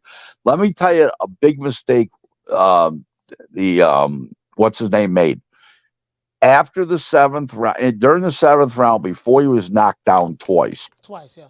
If you look at it, his legs are getting farther apart. Spence. Yeah. That means that he doesn't have the strength in his legs anymore. That means his punching power has gone away because you don't have the you have to have great balance to throw those knockout punches and throw them quickly. When your feet are spread apart, you can't do that. So you're supposed to know that right away and say, oh boy, 2 knockdowns, his feet were a long way apart. Now I'm going to send him out. His feet are going to be farther apart more, and he's going to have less leg strength because of the fact that he was just knocked down twice. He should have had enough common sense to pull the plug. That's all there is to it. That he let Earl down, and that now Earl may not look at it that way. Oh, I was trying to do my best, but in reality, he let his fighter down. He's the chief second. He let him down. The thing about not knowing what round it was, I mean, these are amateur mistakes. Never gave him any advice. Hey, he said, don't walk into the mouth of the lion. Move laterally. Move to your left. Move to your right. Spin. Didn't tell him to do any of that stuff. Now, shout out to Mr. Bossa Move dropping a $2 super chat. He say new nickname, Lavishing Rick Rule. That's a new nickname, Rick. Now my thing just Ravishing Rick is good enough. Thank you. So, see, this is the issue that I have, Rick. I'm being honest with you. I really do want to see this rematch because I think that Spence can do better. I don't have him winning, but I think he can do better. But the issue that I have is when you have a trainer. I went back and looked at the press conference when Bomac and Derrick James was going back and forth, and then Derrick James and Bomac got on the podium. He said like he was relieved. He said, "You can't hide him anymore, Derrick. You can't hide him anymore." He was insinuating that, hey, they've been hiding Errol Spence from Terence Crawford all these years. He said they can't hide him anymore. And then Derrick James immediately started insulting Bomac. He went to calling him fat, went to saying he be hiding the Cheetos, went to saying that they got to make a new weight division for him, call him a super heavyweight. He went to saying all I know is I know Bomac personally. I talked to him on the phone. We're very friendly. Matter of fact, I'm talking to him now about doing some business with him on a particular situation. And let me just say this to you. He's very, very, very intelligent of a guy, even outside of a trainer, as a boxing guy, as a manager, advisor type. He knows the sport and he understands the business. And you can't ask for more than that. And Bomac's not led around by a sheep like Derek James is. So I would give I'd give Bomac a lot of credit.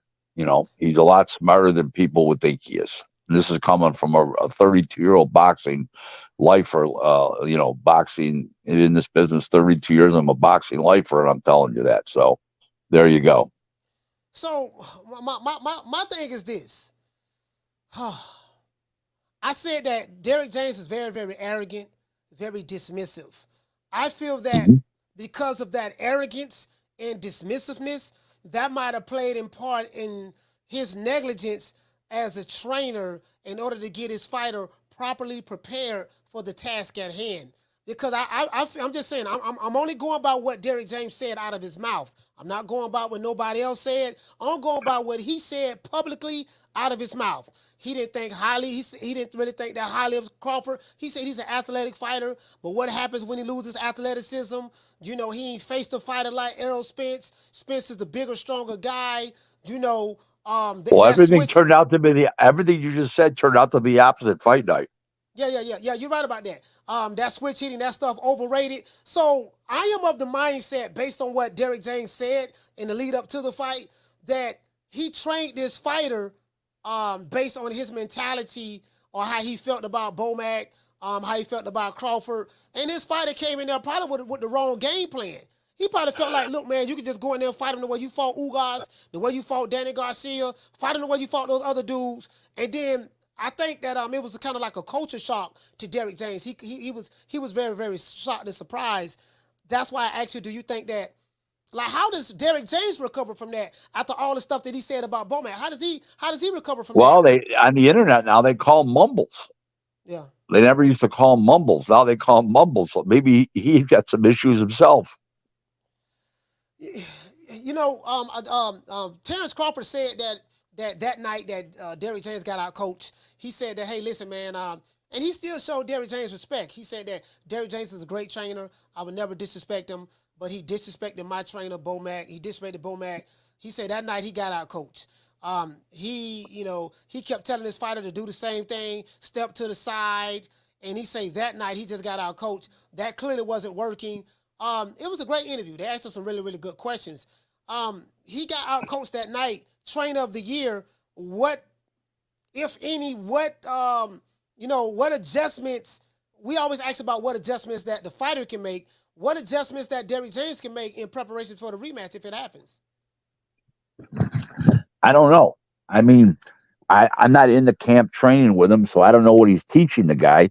But he needs to, like I said, instead of walking into the mouth of the lion, he needs to step in the mouth of the tiger. He needs to step around and move laterally more and keep spinning Crawford because, keep making Crawford turn, because that's the only way he's even got a prayer to even go rounds with him.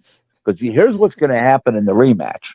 Crawford's going to have so much confidence, okay, and I don't mean overconfidence, but like he won't give away the first round and feel him out. He's going to go right away with them jabs and those body shots immediately. And he'll stop. Unless they come up with some genius game plan and Earl makes a miraculous recovery, he's going to stop him before the seventh round this time. So there you go. I mean, Rick, I know you said you got to go at 5, so I'm actually a couple Sure. more questions. Sure. So God damn, bro. Like, I feel that maybe Spence seemed like he want to come back, but he haven't came back yet. So Spence has a lot of pressure from Al Heyman or Showtime, Stephen Espinosa. We do not want you to make this rematch. Stephen Espinosa said openly in the interview that, hey, man, they're trying to get Crawford to fight Boots. We want you to fight Boots. Spence, we don't want that fight to happen till later on down the line, maybe next year. Spence is pretty much his own boss. Well, he's going to do what he wants to do. At this point, he went against Al Heyman's wishes, probably for the first time in his career, and said, no, I'm going to make this fight happen with Terence Crawford anyways, because those two guys was talking. So the reason why I actually did his stock drop, because let's say, just hypothetically, if they talk him into not fighting Terence Crawford right away, is there, if he moves up to 154, is there kind of like a blueprint now for other fighters at 154? They may look at Spence's food like, you know what? We see what Crawford did to him. We may not have the Crawford skill set, but we know what we can do. We can try to implement some things. Is there? Well, let me run this by you. Okay. Leading up to the fight, I've said all along, but leading up to the fight, got a lot of podcasts that I said that Spence was going to be shot. And people say, well, he wasn't shot against Garcia and he wasn't shot against Ugas. Well, let me run this by you. Danny Garcia's never won a meaningful fight at welterweight. All the meaningful fights he won at 140. That's number one. Number two, Ugas never won a meaningful fight till he beat a 43-year-old Pacquiao. Okay? So at welterweight. And then he promptly lost to Errol. So you can't go by that. Okay? You got to go by what he was fighting. He wasn't fighting much in either fight. He gets in with a really good fighter, and he got his head tore off, basically speaking. Okay? And you got a situation where everybody said leading up to the fight with Crawford, the Spence, that Crawford never fought anybody, and all bums and all this and that. That's not true. He made them look bad because he's so good. Remember, they were world amateur champions in Cavalicius. They were national amateur champs and undefeated pros. They were number one contenders. Jose Benavides, Cavalicius, gold medalist. Felix Diaz was a gold medalist. He made these fighters look like bums. People they weren't considered yet. You were looking. The people were looking at greatness, but they didn't recognize it. They were looking. Well, this guy's not much. Look what he's doing to this guy's not much. No, Crawford's that great. And Spence was not as good as people said he was, and I said he was shot, and people didn't believe me.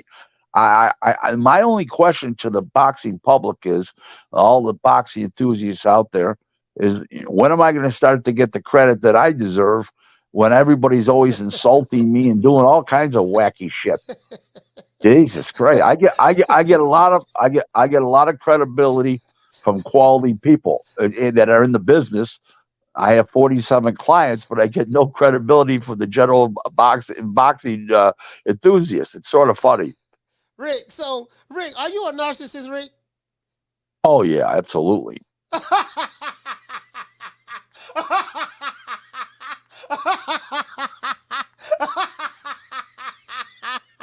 What? There's nothing wrong with that. There's nothing wrong. Rick ain't got no shame. Rick say absolutely I'm a narcissist. No, there's nothing wrong with it. Is if you can back it up. If you can back it up, there's nothing wrong with being a narcissist. Rick say absolutely.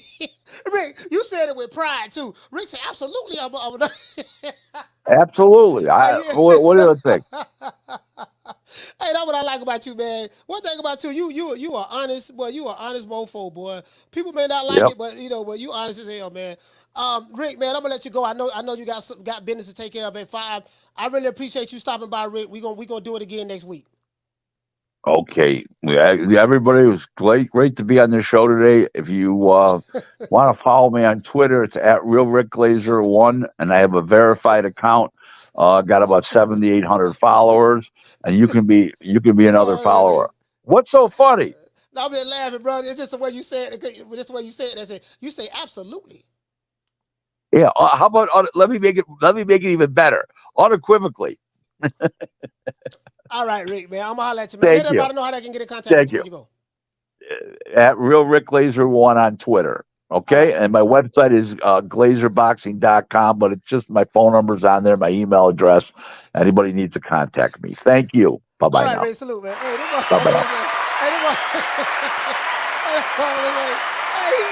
he say absolutely. Rick, are you a narcissist? Absolutely. Boy, that's it right there, bro. I tell you, you know what? Hold on, let me kick this out. All right, he kicked out the studio. Let's give everybody a round of applause.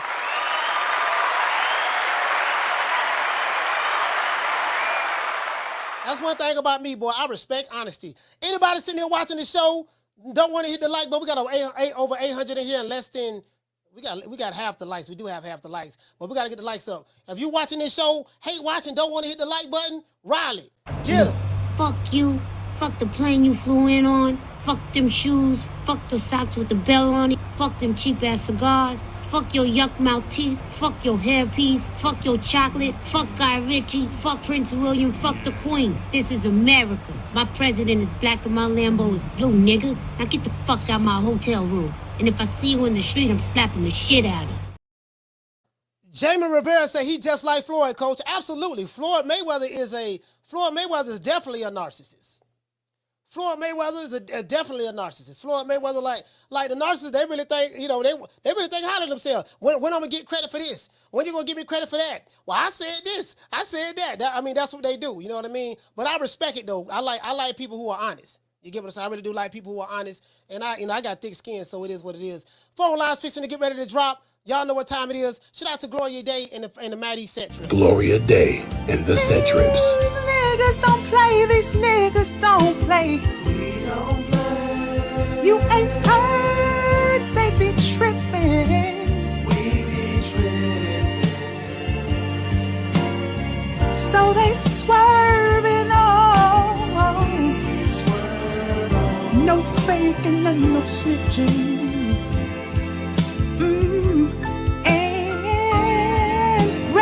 Hard for the set. Oh, mamas, it ain't no lie. Because niggas gonna bust. Niggas gonna bust. Shout out to Jackie Hernandez in the chat. Motherfucker asked me, they say, man, you talk a whole lot of shit. I said, yes, I do. They say, man, you cocky. Yes, I am. They say you arrogant. Yes, I am. You talk a lot of shit. Yes, I really don't give a fuck. Like, I like whatever they don't like, whatever character, whatever that's in my character, I'm gonna just come out and tell you, yeah, that's me. Like, you know what I mean? I'm gonna be unapologetic about it. You get what I'm saying? Floyd Mayweather, like, we seen, you know what get me? You have people who they'll say they don't like a person who's narcissist. Certain boxing fans, but they love Floyd Mayweather. And Floyd Mayweather, any conversation that Floyd Mayweather have, he gonna find a way to turn it into himself. And we seen this time and time again when he was promoting Tank Davis, probably still promoting him. And anytime Floyd is at that press conference, the questions that go to Tank Floyd end up taking over the conversation, taking over the questions, and he go to talking about what he did, and then he brings up Canelo, like with me. You know what I mean? Like, perfect example. When he always bring up what he did to Canelo. Well, I was 36 years old when I fought Canelo. I was an old man, and look what I did to him. Canelo was in his prime and all that stuff there. So he's going to talk about himself, and he's going to talk about what he did to Canelo, like to this day, for real. But when you are put in a certain position, he should be he's able to, like me. When I was in a position, I can pick and choose who I want to, because I earned that right. Shout out to Eric Garman. What did he say for me? He said Ryan hanging out with Floyd now. But this is the craziest part about it, dog. Ryan gets beat. Like, this is why I don't respect Ryan Garcia. Ryan Garcia, now he rich, he got plenty of money. Ryan Garcia get the beats. Well, he didn't really get beat down by Tank, but he get beat by Tank, right? And the entire time, he's praising the lion that devoured him in the ring. It's very funny. It's the sheep, right? Tank Davis made Ryan Garcia. Well, they didn't make him. Ryan Garcia chose to do it. He had Ryan, look, you're going to fight me at 136-pound catch weight. We're going to bring you down in weight. You're going to, there's going to be a rehydration clause after the fight.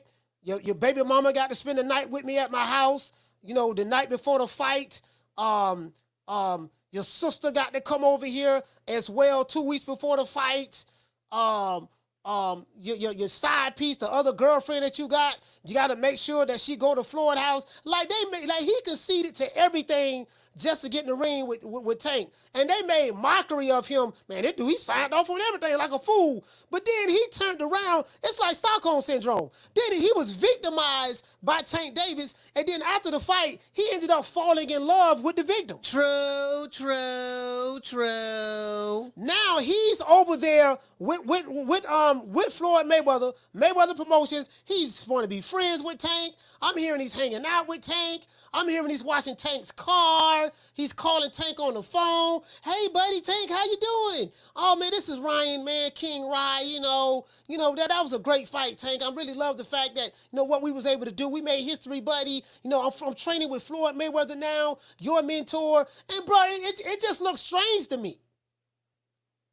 It's like, how can you be a Ryan Garcia fan after that? It looks very, very strange to me. Phone lines finna get ready to drop. Phone lines finna get ready to drop. Phone lines fixing to get ready to drop. You want to talk some shit? Call me. Start some shit, bitch. Sup, fool? You gonna talk shit about me, homie? Where you from? Hundreds of niggas is waiting for your motherfucking call, and they all talking shit about you right now. Call the coach at 530-494-9636. We waiting on your bitch ass. As a matter of fact, hold on, guys. We got a call calling in, but hold on. I want you guys to hear this clip. That's something that Errol got to decide. Will the rematch clause be enforced, Bud, or what's the latest on all that? I don't know. That's something that Errol got to discuss with his team, and they the one that got to make the decision whether or not to go into a rematch by the end of this year or not. And Bud, my understanding is since you were the winner, if Errol says, okay, we're doing the rematch, you get the decision on the weight class. Tell me if that's correct. And would you have a problem with the second fight being at 154? Yeah, that is correct. I'm in charge now. The ball's in my court. I'm the point guard, so I'm able to do whatever I want to do at this point in time, at whatever weight.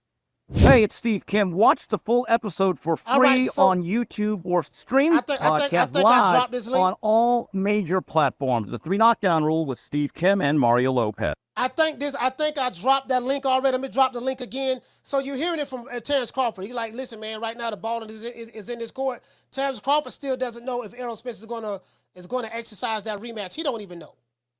That's coming out of his mouth. So phone lines don't drop, man. 530-494-9636. Y'all call the show. We're going to rock out another hour today. Let's give everybody a round of applause.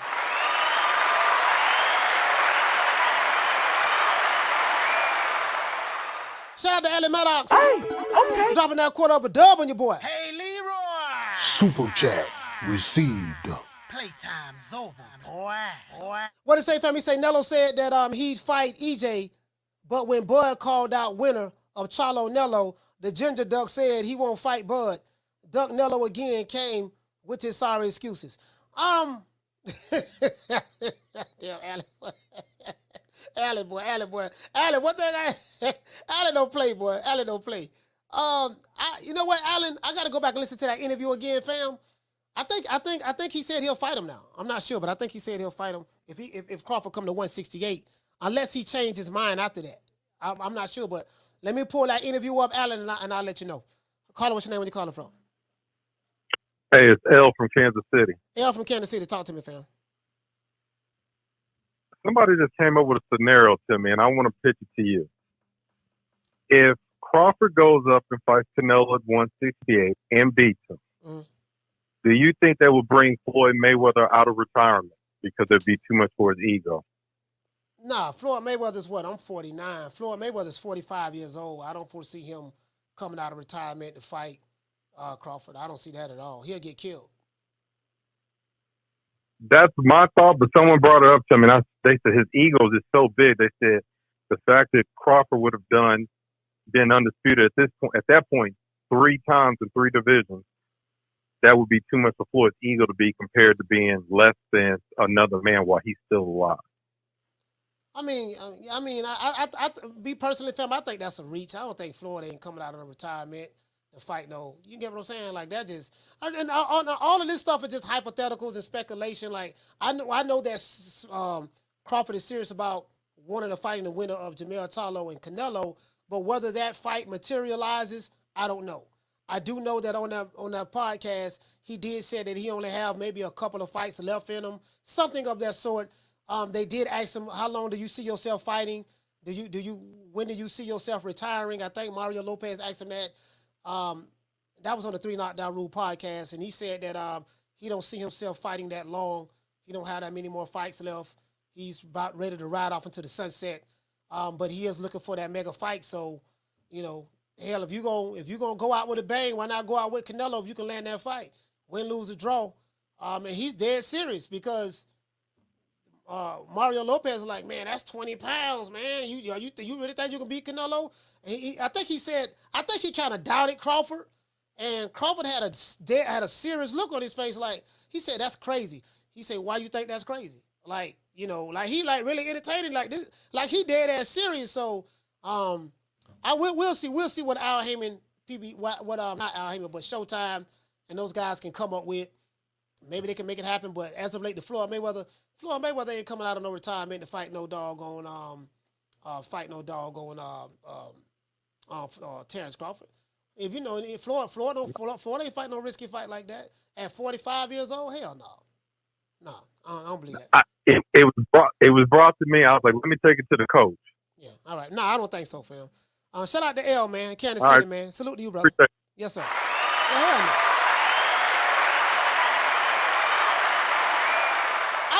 I mean, Floyd ain't no fool. Floyd ain't no fool. He ain't gonna do that. He's 45 years old. He ain't gonna do that. He gonna continue to fight those exhibition matches. He's gonna continue to fight those exhibition matches, man. You know, making whatever he making on that. He ain't finna go in there and fight no goddamn you know what I mean? Floyd ain't finna do no dumb ass shit like that. I seriously doubt that. Shout out to Shad. Hey, okay. Dropping that quarter of a damn dub on your boy. Hey, Leroy! Super chat received. Playtime's over, boy. What to say, family? Say, coach. The Canelo fans said they wanted to bet me on the Charlo fight, but I'm going to take your advice and not bet an Avatar. No. You don't bet no. The only way you bet a guy on the internet, the bread got to be put up somewhere. Like y'all gotta have that bread put up. Like you can say, hey man, listen, I rock with Coach Malachi. Everybody got the week of the fight, whatever. Let's send the money to coach. I ain't gonna beat nobody. I'm gonna give you a perfect example of what I did. Check this out. There's a brother, and again, I don't want to throw anybody under the bus, but there's a brother that I was in Omaha, Nebraska. The brother sent me $50. I think his name is Steve. The brother sent me $50, and he wanted me to buy him a shirt. Terence Crawford Parade t-shirt, stuff like that. I think Undisputed, whatever. But I wasn't able to buy the shirt. They didn't have any shirts his size. That brother sent me that money up front. He might be in the chat. And you know what hey, caller, hold on. And you know what I did, fam? I immediately sent that brother back his money when I was at the parade and I found out that they didn't have any shirts his size. I immediately sent them back that money. So I am a honest guy.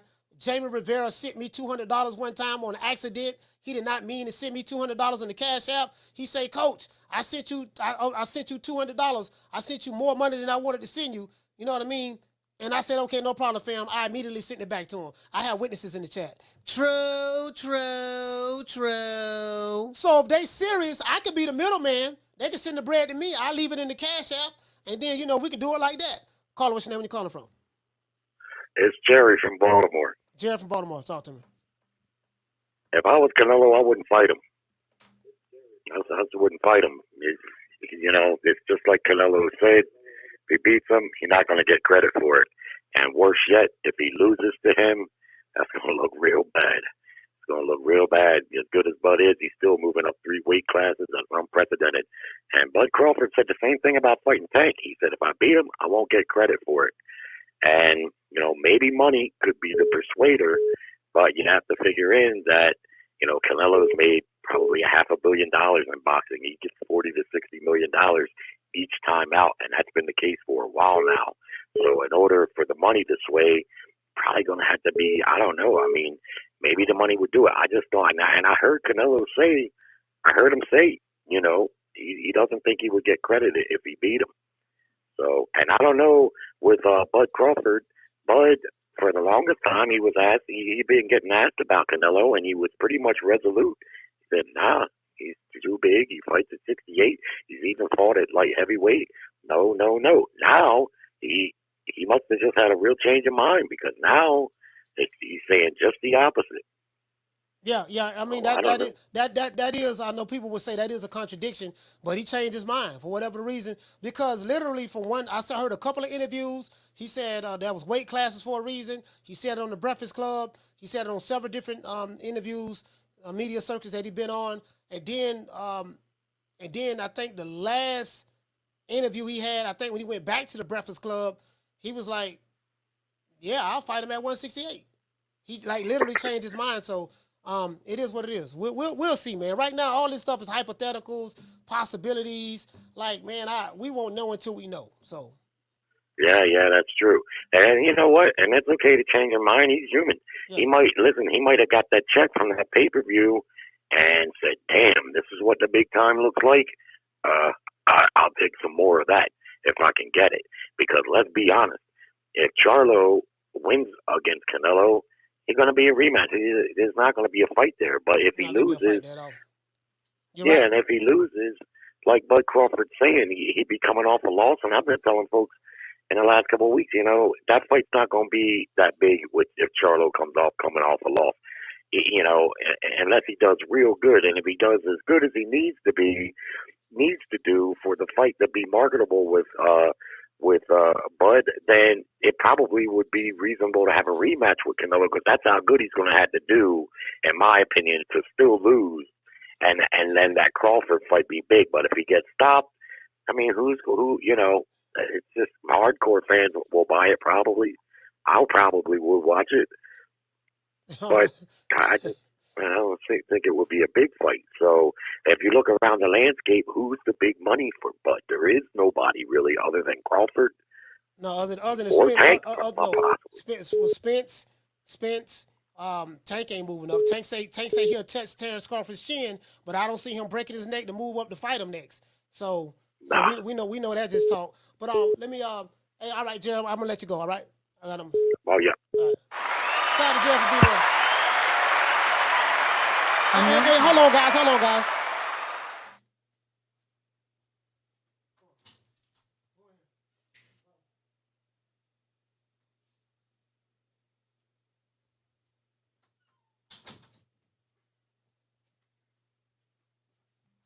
Sorry about that, guys. I got this damn dog scratching on the door. This dog scratching on the door. I'm like, man, what the hell is she scratching on the door for? You need to sit her ass in there. So I had to put her in her little cage. Caller, what's your name? Where you calling from? Hold on, guys. Hold on. Sorry about that shit. Hold on, caller. Hold on. Call from Curtis. Hold on, guys. Hold on.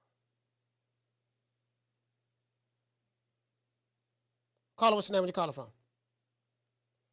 Caller, what's your name? Where you calling from? Hold on, guys. Caller, what's your name? Where you calling from? It's Curtis from Long Beach. Curtis from Long Beach, talk to me. I think Spence and Crawford should just go ahead and rematch because, Crawford got many options. Everything for Crawford is up. You know what I'm saying? So anybody he fight right now, he gonna get money. But Spence, I think Spence got to look at it like, if I fight anybody outside of him, I'm not gonna get a big payday. And since we already got this contract in place, man, I got to get this money, which is why Showtime trying to talk him out of it. Like, even if he fought Thurman, I don't see him getting, nowhere close to what he got to Crawford. It's back to those 1.5s, and you know what I mean? So I think for Spence, he got to take the rematch. And then Crawford, like I said, anybody for Crawford is up. He fight Charlo, it's going to be good money. He fight Canelo, it's going to be good money. You know what I'm saying? So I think they just got a rematch, man. I mean, that's I'm looking at it the way you looking at it. Like, okay, they say boxing is a business, right? So I'm like, financially, this what they always say, the fanatics and promoters and stuff like that. I'm like, okay, financially, that what makes sense. Spence has to fight Crawford again if he want to make the type of money that he made last time. Like, I think at both of these guys' age, they are looking for big money fights. Someone like a Bruce Ennis ain't no draw. They ain't gonna make no money fighting him, so he don't bring nothing to the table. That's the language they be using. He don't bring nothing to the table, so you got to fight people who gonna bring something to the table. Tank Davis, if he really want to touch Terence Crawford's chin, dare to be great, Tank, and move on up to fight Crawford at 147. The man say he'll stay there to fight you, but I don't think Tank is anxious to test that chin, so we can move him out the equation. No. Errol Spence, You know, his only option is Crawford at this point. Crawford is the guy. He's the A side. That's where your money going to be at. Spence is not going to get the Canelo fight because he took a loss to Crawford. And then Crawford, the only big money fight that makes sense to him is Spence rematch. Maybe a Jamel Charlo, but Jamel ain't no goddamn draw like that. But Jamel Charlo, but Canelo. He's not, but they got that. Canelo, they got that storyline there, so. Yeah. But he ain't got the belts no more. So Crawford said that. He ain't no draw. Yeah, Crawford said he ain't no draw, but they got that storyline. I get that, but Crawford said he want to become three-time undisputed. He said Canelo. He said what's the name ain't gonna have that belt no more. Like listen to the three knockdown rule podcast. He answered a lot of questions on there. His motivation behind wanting to become three-time undisputed. All right. Well, shout out. I'm gonna check it out. And before I let you go, let me ask you a question, man.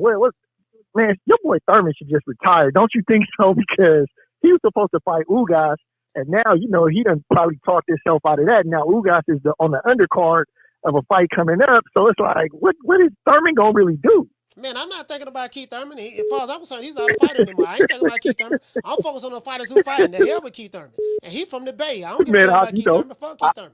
Yeah, I had to ask another Florida boy. I had to ask another Florida boy, man. Yeah, man. Listen, hey, us Florida boys, we ain't like Texas. We're like, listen, if a nigga move in flow, we gonna call him out. We don't ride with you in Florida because you from Florida or you from the city or the Bay. If you move in flow in Florida, we don't sit back and say, yeah, man, you know, man, he from Florida. We gonna ride with him. No, we believe in what have you done for me lately. Keith Thurman, you an afterthought. That's what I like to hear. You an afterthought. We ain't ride with you like that. We ain't like Spence fans. We don't do that. No. The hell with Keith Thurman. We holler at you. Shout out to Curtis.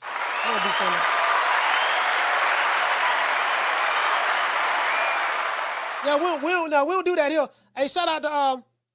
Hold on, somebody keep calling the show.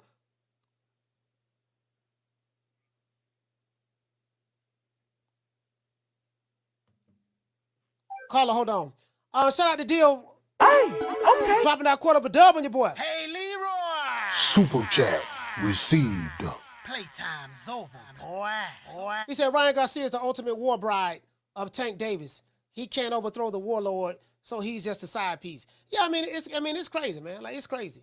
I got you right here. You say you, Coach Eddie. Shout out to Alameda. Hey, okay. Dropping that quarter of a dub on your boy. He say me, Coach Eddie, $1 Trillion Dreams, Rick and Myron. Holding the line, we over here. He said we all over that chiclet chewing quack's neck. Coach, don't get lost in that Nello duck sauce. I'll just say I believe the fights when I see it happen, fam. You get what I'm saying, Allen? I know your position. I know you holding the line on Canelo. I already know that. Shout out to Mr. Lemon. Hey, okay. For dropping that quarter of a bam dub on your boy. Hey, Leroy. Super chat received. Playtime's over, boy. He said, Coach, do you think Al gave Jamel that fight with Canelo to stop him from fighting Bud? No, I don't think so. I don't think so. I don't think so. I think when when the report got put out that Jamal Charlo was going to be fighting Canelo, and Jamal Charlo, whatever the reason may be, turned the fight down because he's going through mental health issues or whatever he said he's going through, it was just natural to go ahead and put Jamel in there. That's what I think, fam. To be honest with you. I'll call him. What's your name? You calling from? What's up, Coach? It's the inevitable. D-Block, D-Town, D-City, D-Ville, Baltimore. Spence! D-Block, talk to me. Man, you already know all the hate is real for my boys. The hate is real for my boy Ryan Garcia, the king of the ring. We talking about the hate is real for my boy Canelo Alvarez.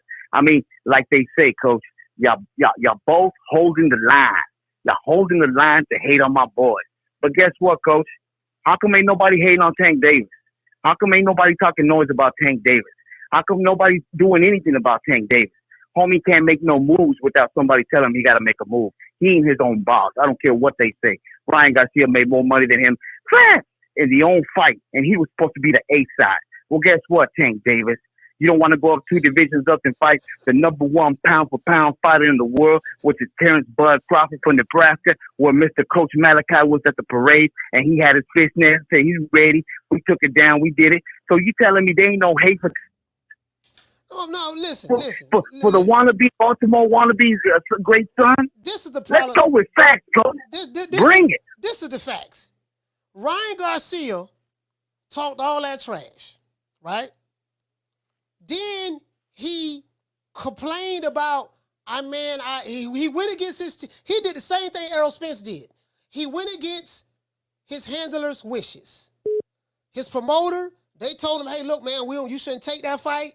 Man, this man want to fight you at 136-pound catch weight. You can't make 135 no more. You're struggling. And he want to put a rehydration clause in there. They told him not to do that. He went against them anyways. He talked all that trash. And then he complained about the contract that he agreed to sign. Now, that's one thing, right? But to add insult to injury, then he started talking bad about his promoter. Then he started praising the lion that slaughtered him in the ring. Man, Tank Davis treated me good. Tank Davis and the PBC treated me better than what you did, Oscar. You wasn't there for me. You left me. Now he's over there at the PBC headquarters, shining Tank Davis shoes, washing Tank Davis cars, training with Floyd Mayweather, taking selfies with the selfie stick. Like, bro, I've never seen nothing like that, D-Block. How can you still be a fan of Ryan Garcia after doing something like that? I'm gonna keep it. I'm gonna keep it so clean and so good. I'm gonna come with just a certain pedigree of Ryan Garcia. The guy is a multi-millionaire. The guy is siding with the Floyd Mayweather. Floyd Mayweather, the same guy that now is giving praise to my brother Canelo Alvarez, the king of the ring at 168. Do you see how the stars are aligning, Coach? Man, I mean, Ryan Garcia, Floyd Mayweather. Ryan Garcia Floyd seemed like Mayweather. Ryan Garcia seemed like he's a groupie of Tank Davis. That's what he seemed like. He seemed like he's a fan. He seemed like he's a fan. He's a groupie. That's what it seemed like.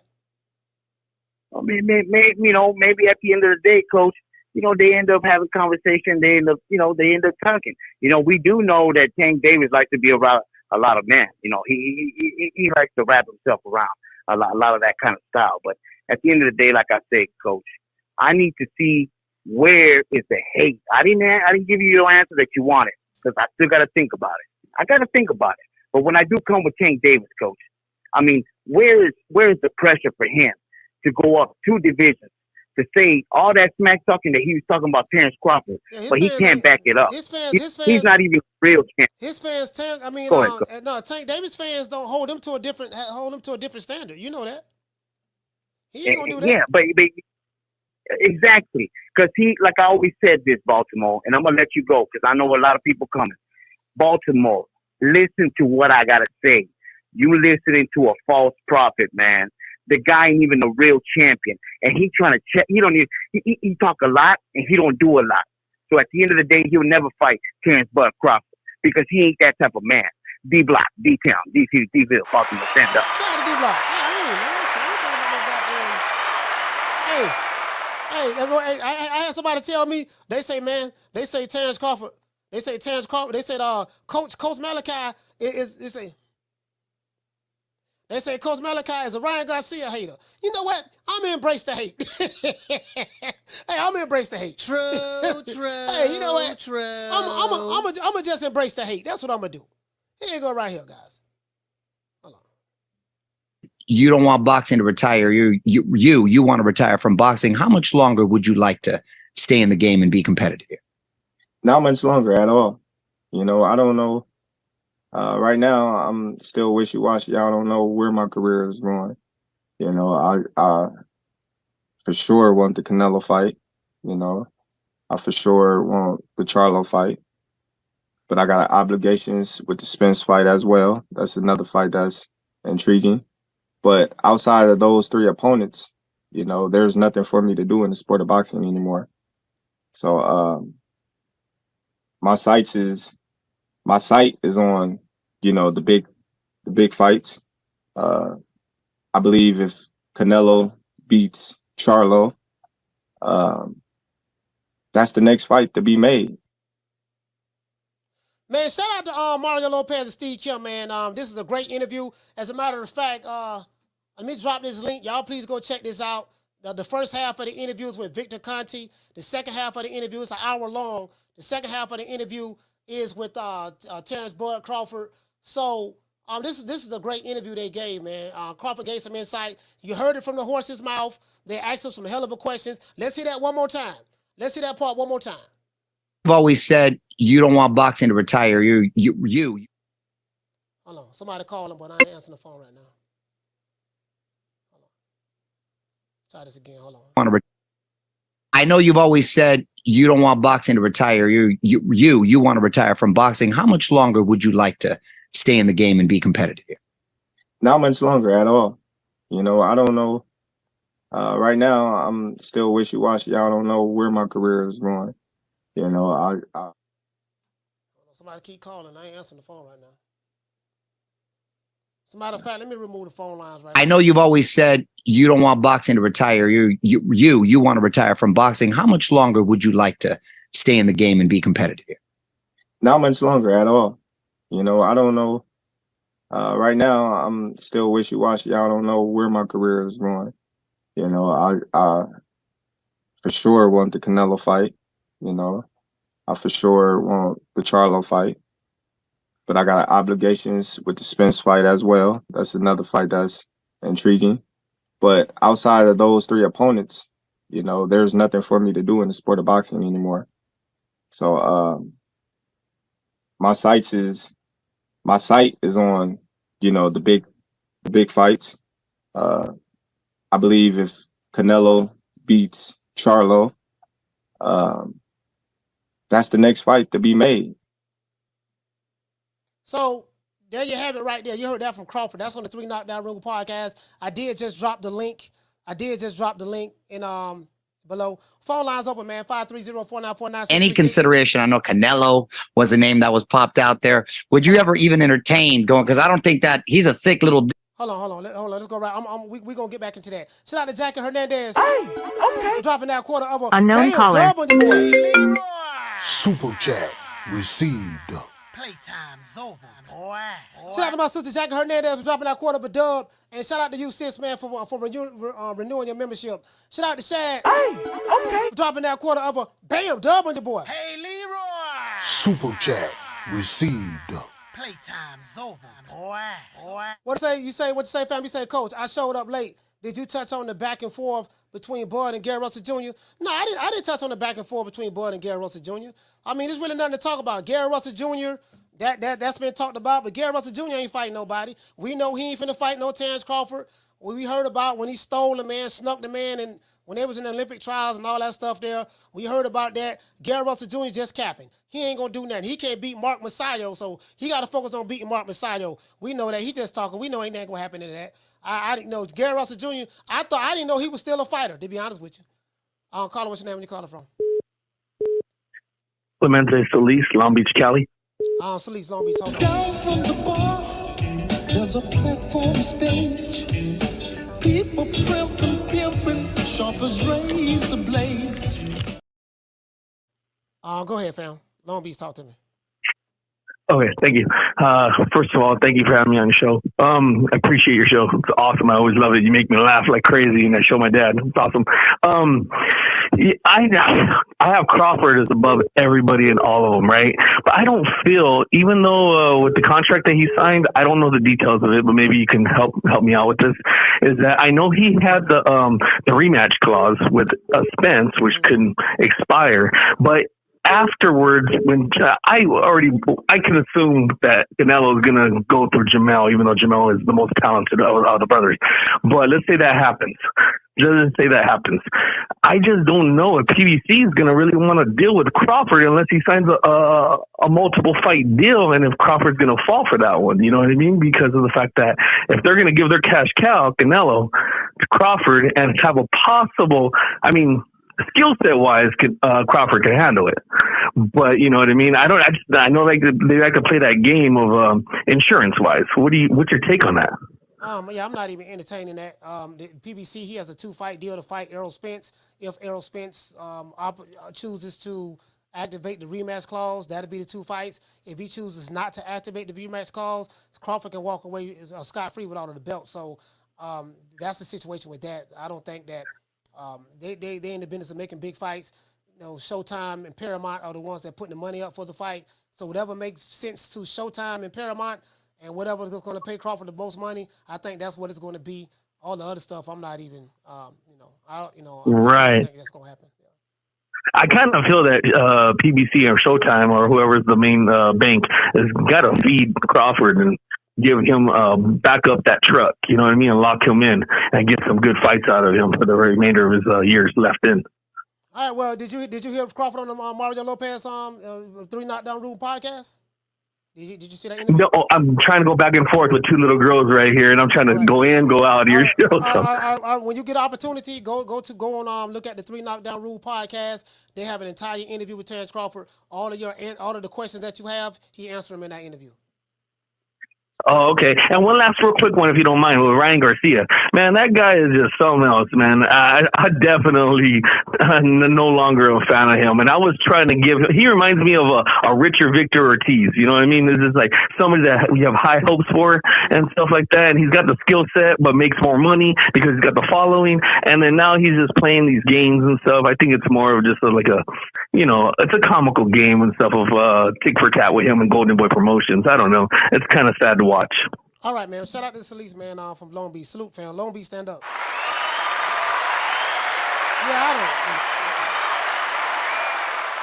you get what I'm saying? Like, I kind of like to focus on fighters that's fighting. Like, you notice, like, if it's a fighter that ain't really fighting, I'm not going to talk about them. There's nothing to talk about. I like to focus on fighters that's fighting. I'm not to talk, nothing to talk about. Man, when you going to get in the ring and fight somebody else? Or when you going to do this and do that? I mean, a lot of the talk, this person said this, that person said that, Gary Russell Jr. and all that shit there. Gary Russell, like, is he still a fighter? We know he ain't moving up to fight no Crawford or no 147 or 150. We know that. So, I mean, ain't nothing to talk about. Just like we know Tank ain't finna move up to 147 or whatever weight class Terence Crawford in to test that chin. Since he say he want to test that chin, well, dare to be great. And this is the problem that I have. Caller, what's your name? Where you calling from? Oh, no, go right ahead. I'm going to let you finish, Coach. I'm listening. All right. What's your name is? I'm going to write your name down first, fam. Oh, Francisco from California, Coach. Francisco. You say Francisco? Yeah, Francisco from California. All right, I got you. Hold on for a minute, fam. Francisco from California. This is the problem that I have.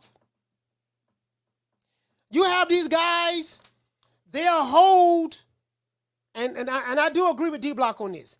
They'll hold Canelo and certain fighters to a new way to monster to a different standard than they'll hold their own fighters like a Tank Davis or whatever the case may be. And I'm going to tell you where I'm going at with this. And this ain't no shade. This is just the truth. A new way ain't all that. He ain't that great. He need to move up to 135 to fight Tank. And Tank could do this to him, and Tank could do that to him. If you believe that, fine. But my problem I have with that is this. Tank said that he'll test Terence Crawford's chin. If I touch his chin, it'll be this. Now, he said that a while ago, but that very same fan base of Tank Davis that want a new way to monster to move up to 135 to fight Tank, they don't require Tank to move up to fight Terence Crawford to really test himself to dare to be great. They don't require the same thing that they require Canelo to do, to fight this dude, to move up here, to fight that guy to dare to be great. They don't require that from their favorite fighter. That's what I don't like. The double standards and the hypocrisy. It's cool when they do it. It's a problem when I do it. Fuck them. So that's the issue that I have. When it's a fighter that you don't like, you want him to do astronomical things. And then if he doesn't and succeed, you say, oh, well, he ain't fought nobody, he ain't did nothing. But you don't require that from your favorite fighter at the PBC. That's the issue that I have. And when you bring that out to them, they say you a hater. Why you got to bring that up? They literally ignore their hypocrisy. That's what I got to say about that. Caller, what's your name? Where you calling from? Francisco from California. What's up, yeah, I got you, fam. Go ahead. All right. Yeah, man. I just caught that clip you played where Bud was talking about how he don't really see nothing else. And, man, you can't do nothing but respect it because he's at that level where if he stay at 147, they're going to say he's cherry-picking everybody. You know what I mean? I mean, he pretty much did everything he had to do.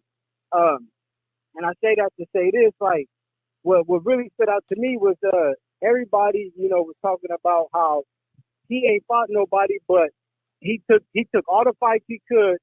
And if you really look into it, I mean, a lot of people bypass Mean Machine, talking about he was a nobody. Same Mean Machine that rocked and dropped Virgil Ortiz with the same combinations.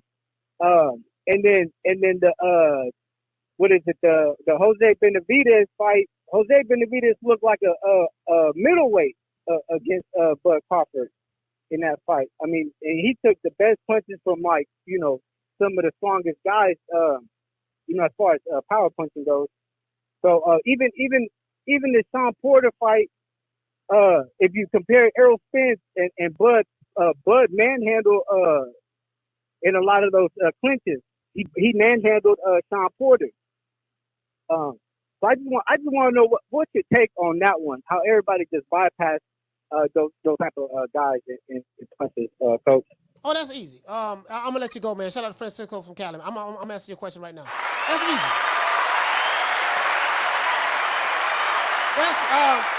That's very easy to answer. They don't like Bud. So when you don't like a fighter, you have a double standard for him. When it's a fighter that you don't like, there's nothing that he can do to make you happy. When it's a fighter that you do like, and I say this time and time again, the boxing fans today, the social media boxing fans, right? Not the real boxing fans. There's a difference between boxing fans and casuals. The social media boxing fans are different from boxing fans.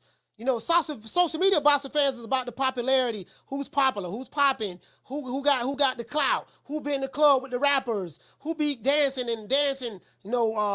doing body shot contests and dance contests and stuff like that, TikToking and stuff like that. In today's time, fighters that do the least get the most praise, and fighters that do the most get the least praise. That's what's going on today. So since Terence Crawford is probably one of the most hated fighters in boxing, especially from a certain black boxing YouTube channels and their fan base, no matter what he does, they're going to always find a way to discredit them. But someone like a Tank can fight an Esau Cruz, and they'll make it seem like he beat Floyd Mayweather / Muhammad Ali / Sugar Ray Robinson / Mike Tyson / Lennox Lewis. They'll hype that up. Boy, you see what he did to Esau Cruz? But then doggone Crawford destroyed Spence, and they're like, oh man, Spence's weight drain, he ain't did nothing. It's because they don't like the guy. So when they don't like you, they have a double standard, triple standard, and quadruple standard for you. They will always move the goalpost, and that's just what it is. When you're a fighter that's not a part of the cool kids turn around and dish you. Caller, what's your name? Where you calling from? Jamie from New York. Jamie from New York, talk to me. Hey, Coach. I like Tank, but at this point, for me, he's a joke. And I'll tell you why. He will not fight Bud 2 weight classes above him, but he's willing to fight the little guy 3 weight classes below him. You know what I'm saying? It doesn't make sense. But Coach, I want to talk about Spence a little bit. I mean, we know about the rematch clause. Spence wants to run it back and get beat up again. All I'm going to say to that is good luck, because I feel the same thing is going to happen at 154. I feel that he doesn't have the skills to match Bud. You know what I'm saying? Bud is levels above him. I don't want to hear about he wasn't drained, man. Listen, Bud is better. You know what I'm saying? And at the end of the day, he's the boss. So he calls his own shots. He wants a rematch, let him have it. If he's not going to fight Bud, maybe he can go after, I don't know, somebody like Boots, perhaps. But I'll tell you one thing, Coach, because, we've seen it in the past. People, actually, I never seen a beating like that. I never seen a fighter come back from a beating like that and win a rematch. You know what I'm saying? But God forbid, let's say he wins at 154, Coach. I feel that the big money is going to be in the rubber match. You know what I'm saying? That third fight. If that's what he's after. Because, again, I don't give him a shot. I don't think he has a chance against Bud. But, hey, and another thing, Coach, I heard a caller. He was talking about Floyd coming back or something like that. Yeah, he was asking the question, yeah. Yeah, something like that, bro, man. Listen, Floyd is too smart and too old to get beat down like that, bro. Because what Bud did to Spence, he'll do the same to Mayweather. There's no doubt about it in my head, bro. You know what I mean? He's too old, man. I think he's like 45 or something. So he's out the game. And D-Block, man. What's wrong with your boy D-Block, Coach? Hey, man, what's he talking about now? Man, D-Block. At least D-Block consistent. He's a funny dude. Yeah. He's a funny dude, brother. But yeah, Coach. But yeah, man. But bro, listen, I'm listening to you. I'm at work. I'm enjoying your show. Keep grinding, brother.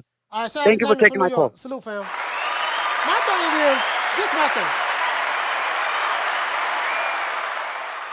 My thing is this. Be consistent across the board. Don't have rules for one fighter, but then have something totally different for another fighter. Don't say, hey, I want this fighter that I don't like to do A, B, C, and D, but then when it comes to your favorite fighter, y'all want to put him in the witness protection program. True. That's all I'm saying. Shout out to Ali Maddox. Hey, okay. We're dropping that half for, bam, dub on your boy. Hey, Leroy. Super chat received. Playtime's over, boy. He said, I've been on Tank about cherry picking and decking. He said, but D-Block repping Mr. Let Me Quit and Nello, who sets all duck standards, won't fight Andrade, Benavidez, Beterbiev, and Bud. D-Block call in from your cricket, he say from your chiclet circuit and explain that. Listen, my thing is this, man. Just be consistent across the board. That's all I'm saying, fam. I don't care whether you team Canelo, whether you team Tank, whether you team Crawford, whether you team Tyson Fury, whoever. My thing is, don't have so much vigor for a fighter who you don't like, then turn around and say, as a fan, this is what I want to see. But then when they come to your favorite fighter, you put him in bubble wrap, you put him in the witness protection program, you make straw man arguments for why he should not do the same thing that you are requiring another fighter to do that you don't like. That's all I'm saying. If you can't see the logic behind that, I don't know what to tell you. I don't know what to tell you. Or just say this here, or just admit, you know what, dog? I don't want my fighter challenging and daring himself to be great. I don't want my fighter fighting the top guys in his weight division. I want the other fighters that I don't like to do those things that I'm not requiring of my fighter. I'd rather you come out and say that. Then I'll come out and say, you know what? I respect that, dog, at least you being honest. True. I'd rather you come out and, if you come out and do that, I'll say, you know what? I don't like it, but I respect it because at least you being honest. Down from the bar, there's a platform stage. People pimping, sharp as razor blades. That's all I'm saying. You know, if Gary Russell Jr., he said he'll do A, B, C, and D, okay, do it. Call Al, do it, make it happen. Do it. But if you ain't gonna do it, man, shut the fuck up. Call him what's your name when you call him from. What's up, Coach? It's D-Block. 2 times. D-Block, talk to me. Coach, you know, I'm thinking, and I just want to apologize for my last call. You know, I don't know what's going on with my boy Ryan Garcia. The Ryan Garcia I know in the gym, the Ryan Garcia that I know in the square gym. That's what I'm going for. Now, if my boy's out there hanging around bobblehead, is he out there in Brooklyn? Out there in Baltimore chilling with Mr. Davis? Like, that's not cool, man. That's not cool. Ryan Garcia already knows I hate Tank Davis. So I don't know why the fuck he's doing that. You know, it could be a rebellion. The guy's young. You know what I mean, Coach? I don't know. You know, he got his own issues too, Coach. He got mental issues too. Ryan Garcia, we do know that he suffers from mental issues, Coach. And that's what's fact. Now, I can't do nothing about that. But the Ryan Garcia that I really do appreciate in boxing, the guy that came out and made the fight with Tank Davis to make this going on what we got now in boxing, which has been a hell of a year, I got nothing but mad respect for him. And that's fact, Coach. And again, with my boy Canelo Alvarez, the main man, cinnamon buns, like they want to call him, Coach, all them hates. Look, the guy is unprecedentedly, he is the undisputed champion at 168. He ain't ducking and dodging nobody. Shit, like I already said, Coach, the Flow-Mos are behind him. Floyd Mayweather certified him. He's a GOAT. He ain't ducking nobody, Coach. Do you really feel like he's ducking Benavidez, Coach? I feel like that he's making a business decision, just like Floyd made a business decision, just like Tank is making business decisions. That's just what it is. These guys are businessmen that know how to box, and they're making business decisions.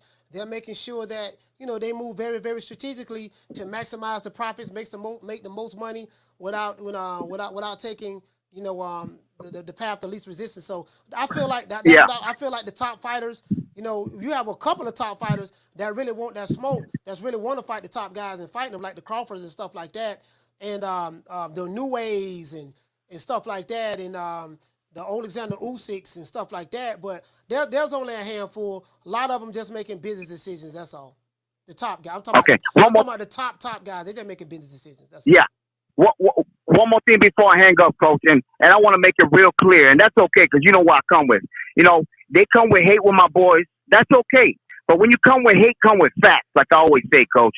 So Tank Davis in the same breath as Canelo Alvarez and Floyd Mayweather. For me, I feel, Coach, it's blasphemy. Because Homeboy hasn't proven himself nothing to no legendary status. I know we talk about monetarily, you know what I mean, the way he is in his own sphere. But let's be honest with you, Coach. The guy's going to be 29. I think he's 28 already. He's going to turn 29. He hasn't fought no top competition. I mean, other than Ryan Garcia, which my boy was weight trained. And that's okay. That's my excuse. I can say that. You know what I mean? I can say that because it's fact. So Tank Davis does not belong in any category, nowhere near Mr. Canelo Alvarez or Floyd Money Mayweather. That's all I got to say with that, Coach. And I come with facts. When I come with facts, I come with hate. And when I come with that hate, you better bring your facts. D-Block, D-Town, D-City, D-Ville, Baltimore, stand up.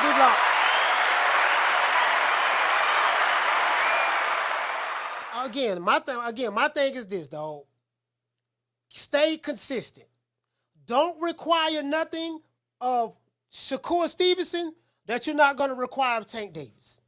Don't require nothing of Devin Haney that you're not going to require of Shakur Stevenson. Don't require nothing of Terence Crawford that you're not going to require of Canelo Alvarez.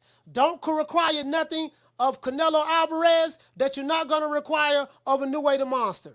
Don't require nothing of a New Way the Monster that you're not going to require of Gary Russell Jr. If you're going to pick and choose when you want to have selective outrage and when you want to see certain fighters dare to be great to do great things, that's what I have a problem with. My thing is stay consistent amongst all of the fighters. Caller, what's your name? Where you calling from? What up, Coach? This is Marco from the 714. Marco from the 714. Talk to me, fam. Coach, I've been thinking a lot what you've been saying about how these PBC fans want to change the rules as they go along. And I got a perfect example for you and all the callers.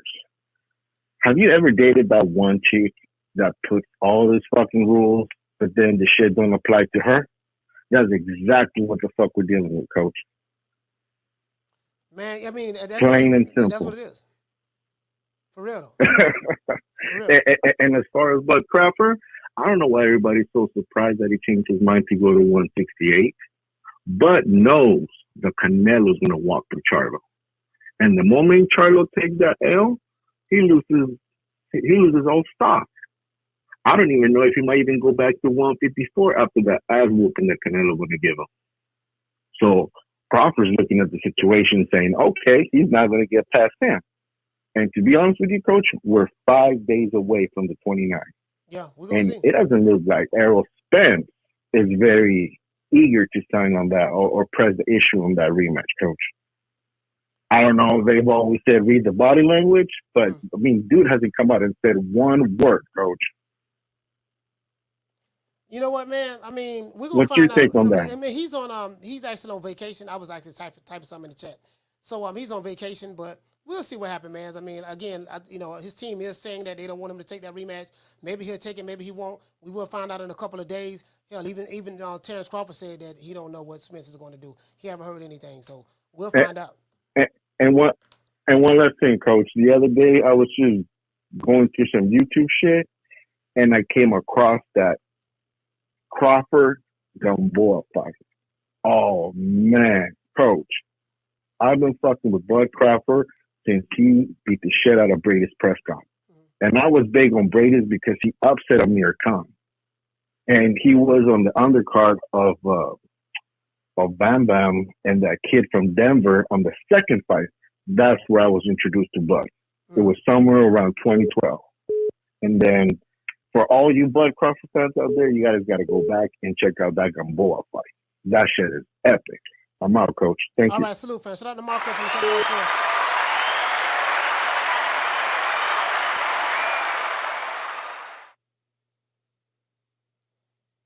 Caller, what's your name? Where you calling from? Hey, Coach. This is Bobby D in Omaha. What's your name is, fam? Bobby D, Omaha. Bobby D. Bobby D. Oh, Bobby. Oh, yeah, Bobby D. Bobby D. Omaha. Talk to me. Maybe you talked about this already, but I heard somewhere on the internet that Canelo was wanting to fight Jake Paul. Did you hear any of that? No, you're the first person that ever said that to me.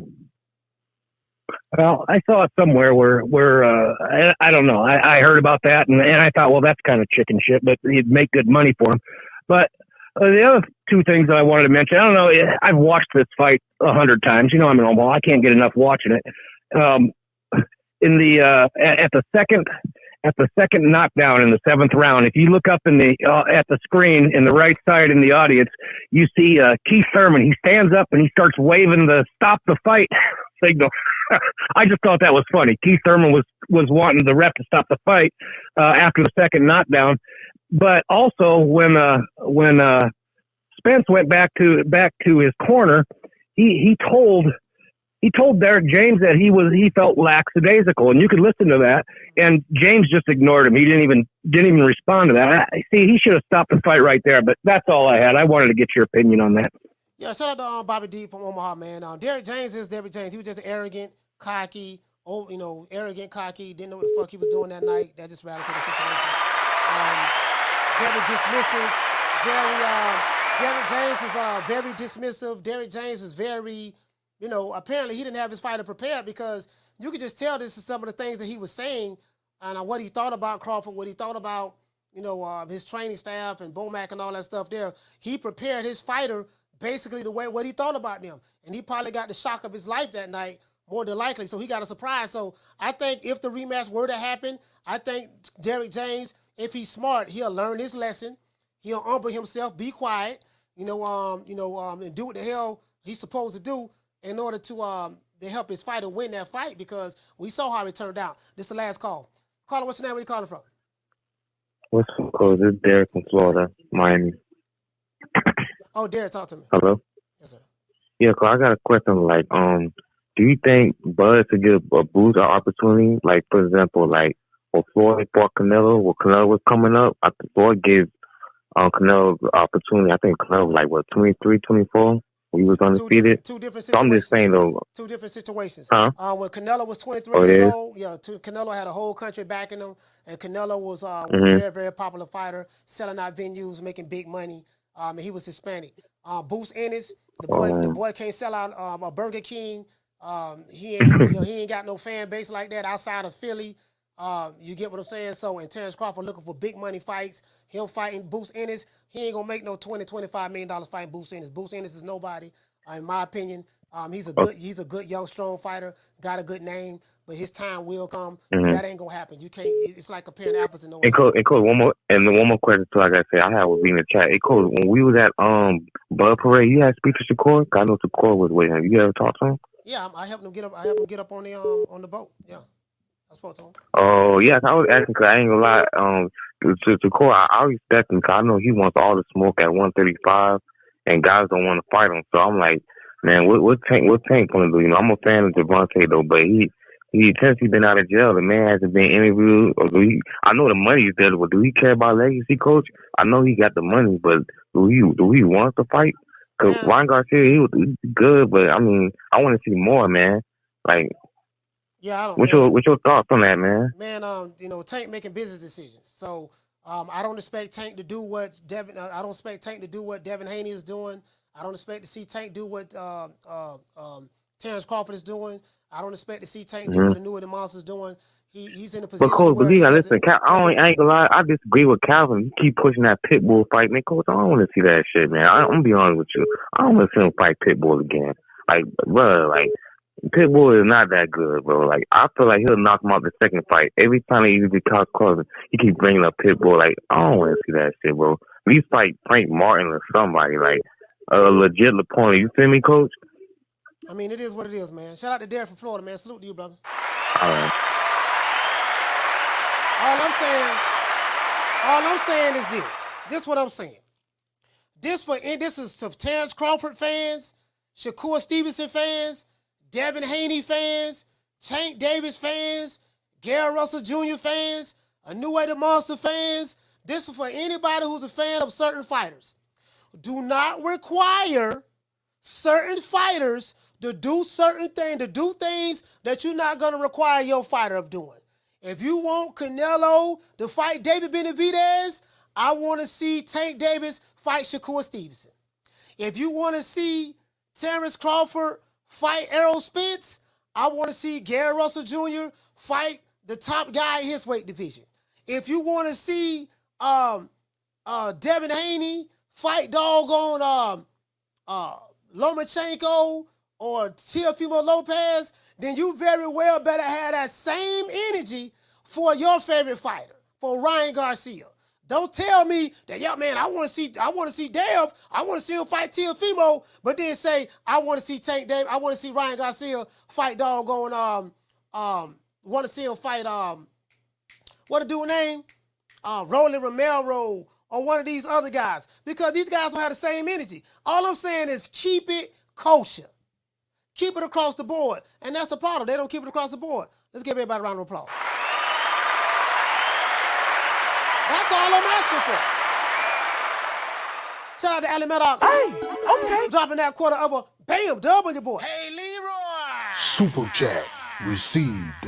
Playtime's over, boy. He said, Coach, let's keep it 100. A business decision is just another sly way of saying ducky. Yeah, I mean, it could be interpreted as that. I totally agree with that. I don't disagree with that. He said, D-block, cray. You know what I mean? Head cheerleader, pay double, rider, duck, Nello. All I'm saying is this here. Canelo ain't the only one making business decisions.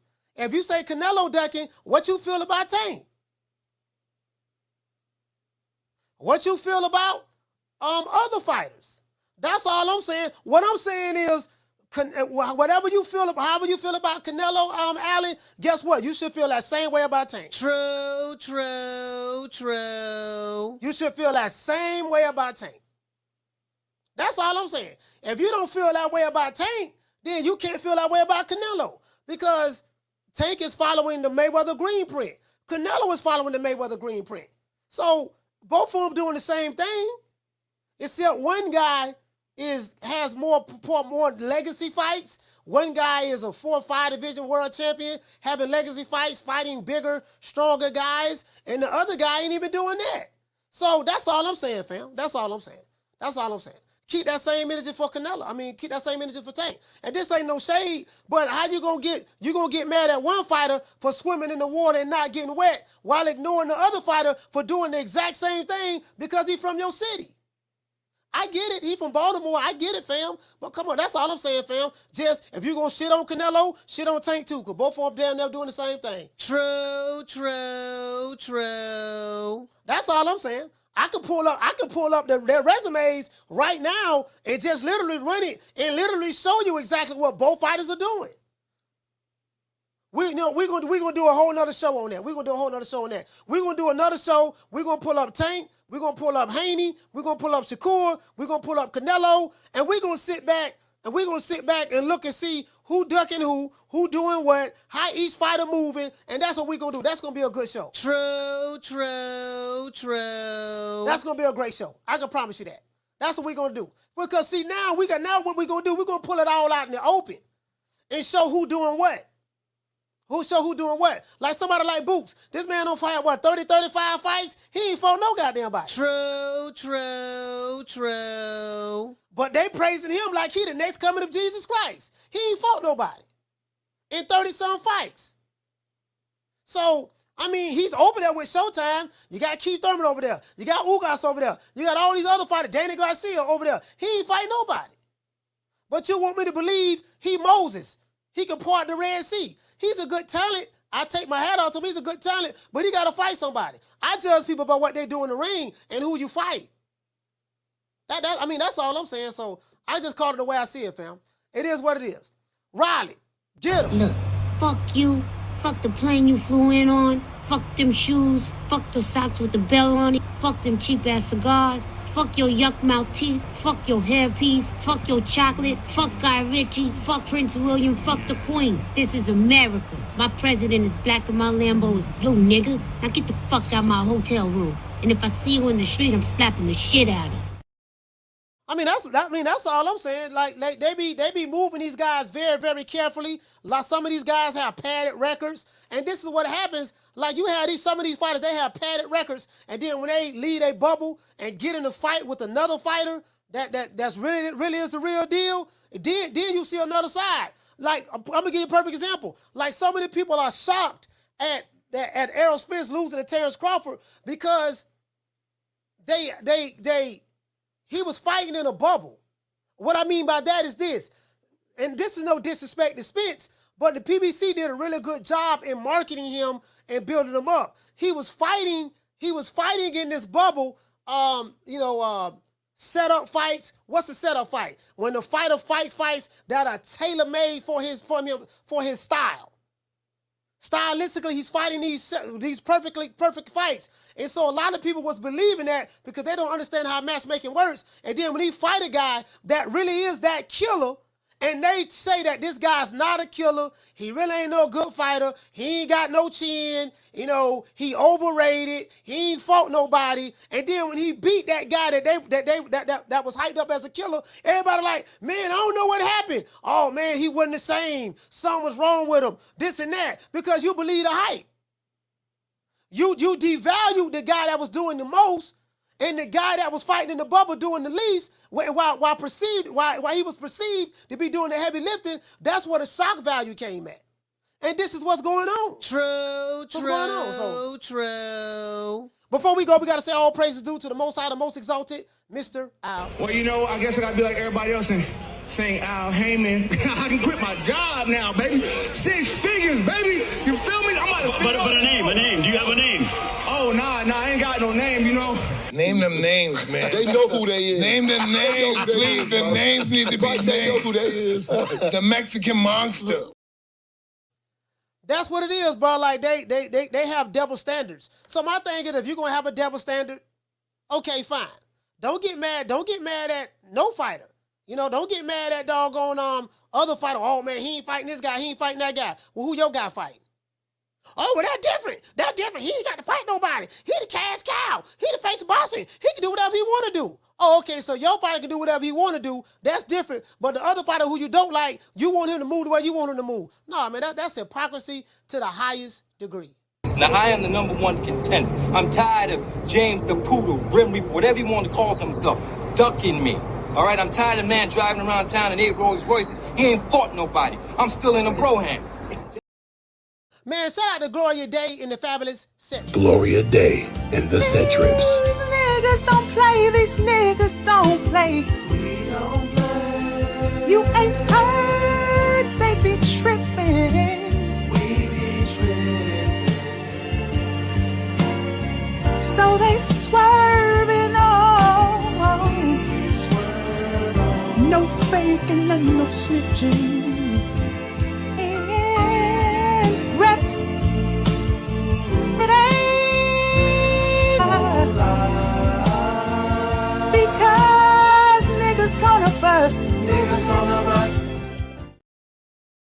Yeah, that's all I'll be saying, fam. My thing is, let's just stay consistent. Have the same requirement for all of the fighters. Don't pick and choose when to have selective outrage. Don't have overly hate for one fighter while ignoring the fact that the other fighter that you love that's from your city is literally doing the exact same thing. As a matter of fact, the fighter from your city is doing less than what that guy's doing. True. It is what it is. We got somebody at the door. I think I have somebody at the door right now, so I got to get ready to bounce. Once again, it's all about Coach Malachi Williams signing out. True Media Today, USA, boxing. You guys know what time it TI is, man. We're going to go ahead and do this thing just like this here, man. Ready it up.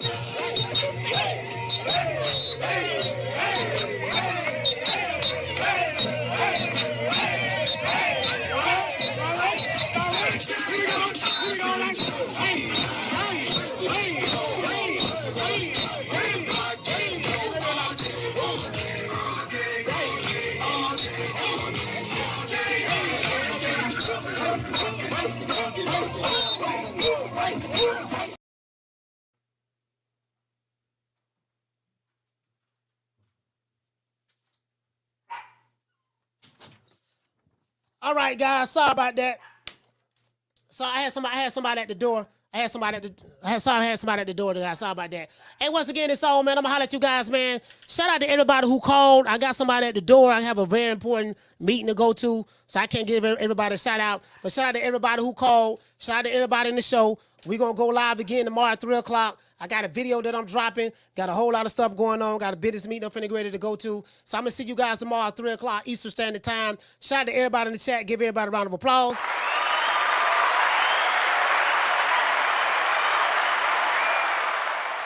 And I'm going to see you guys tomorrow, man. I'm running late on my meeting. You know my motto. Don't meet me there, beat me there. Peace. Man, I'm out of here, bro. Let's go.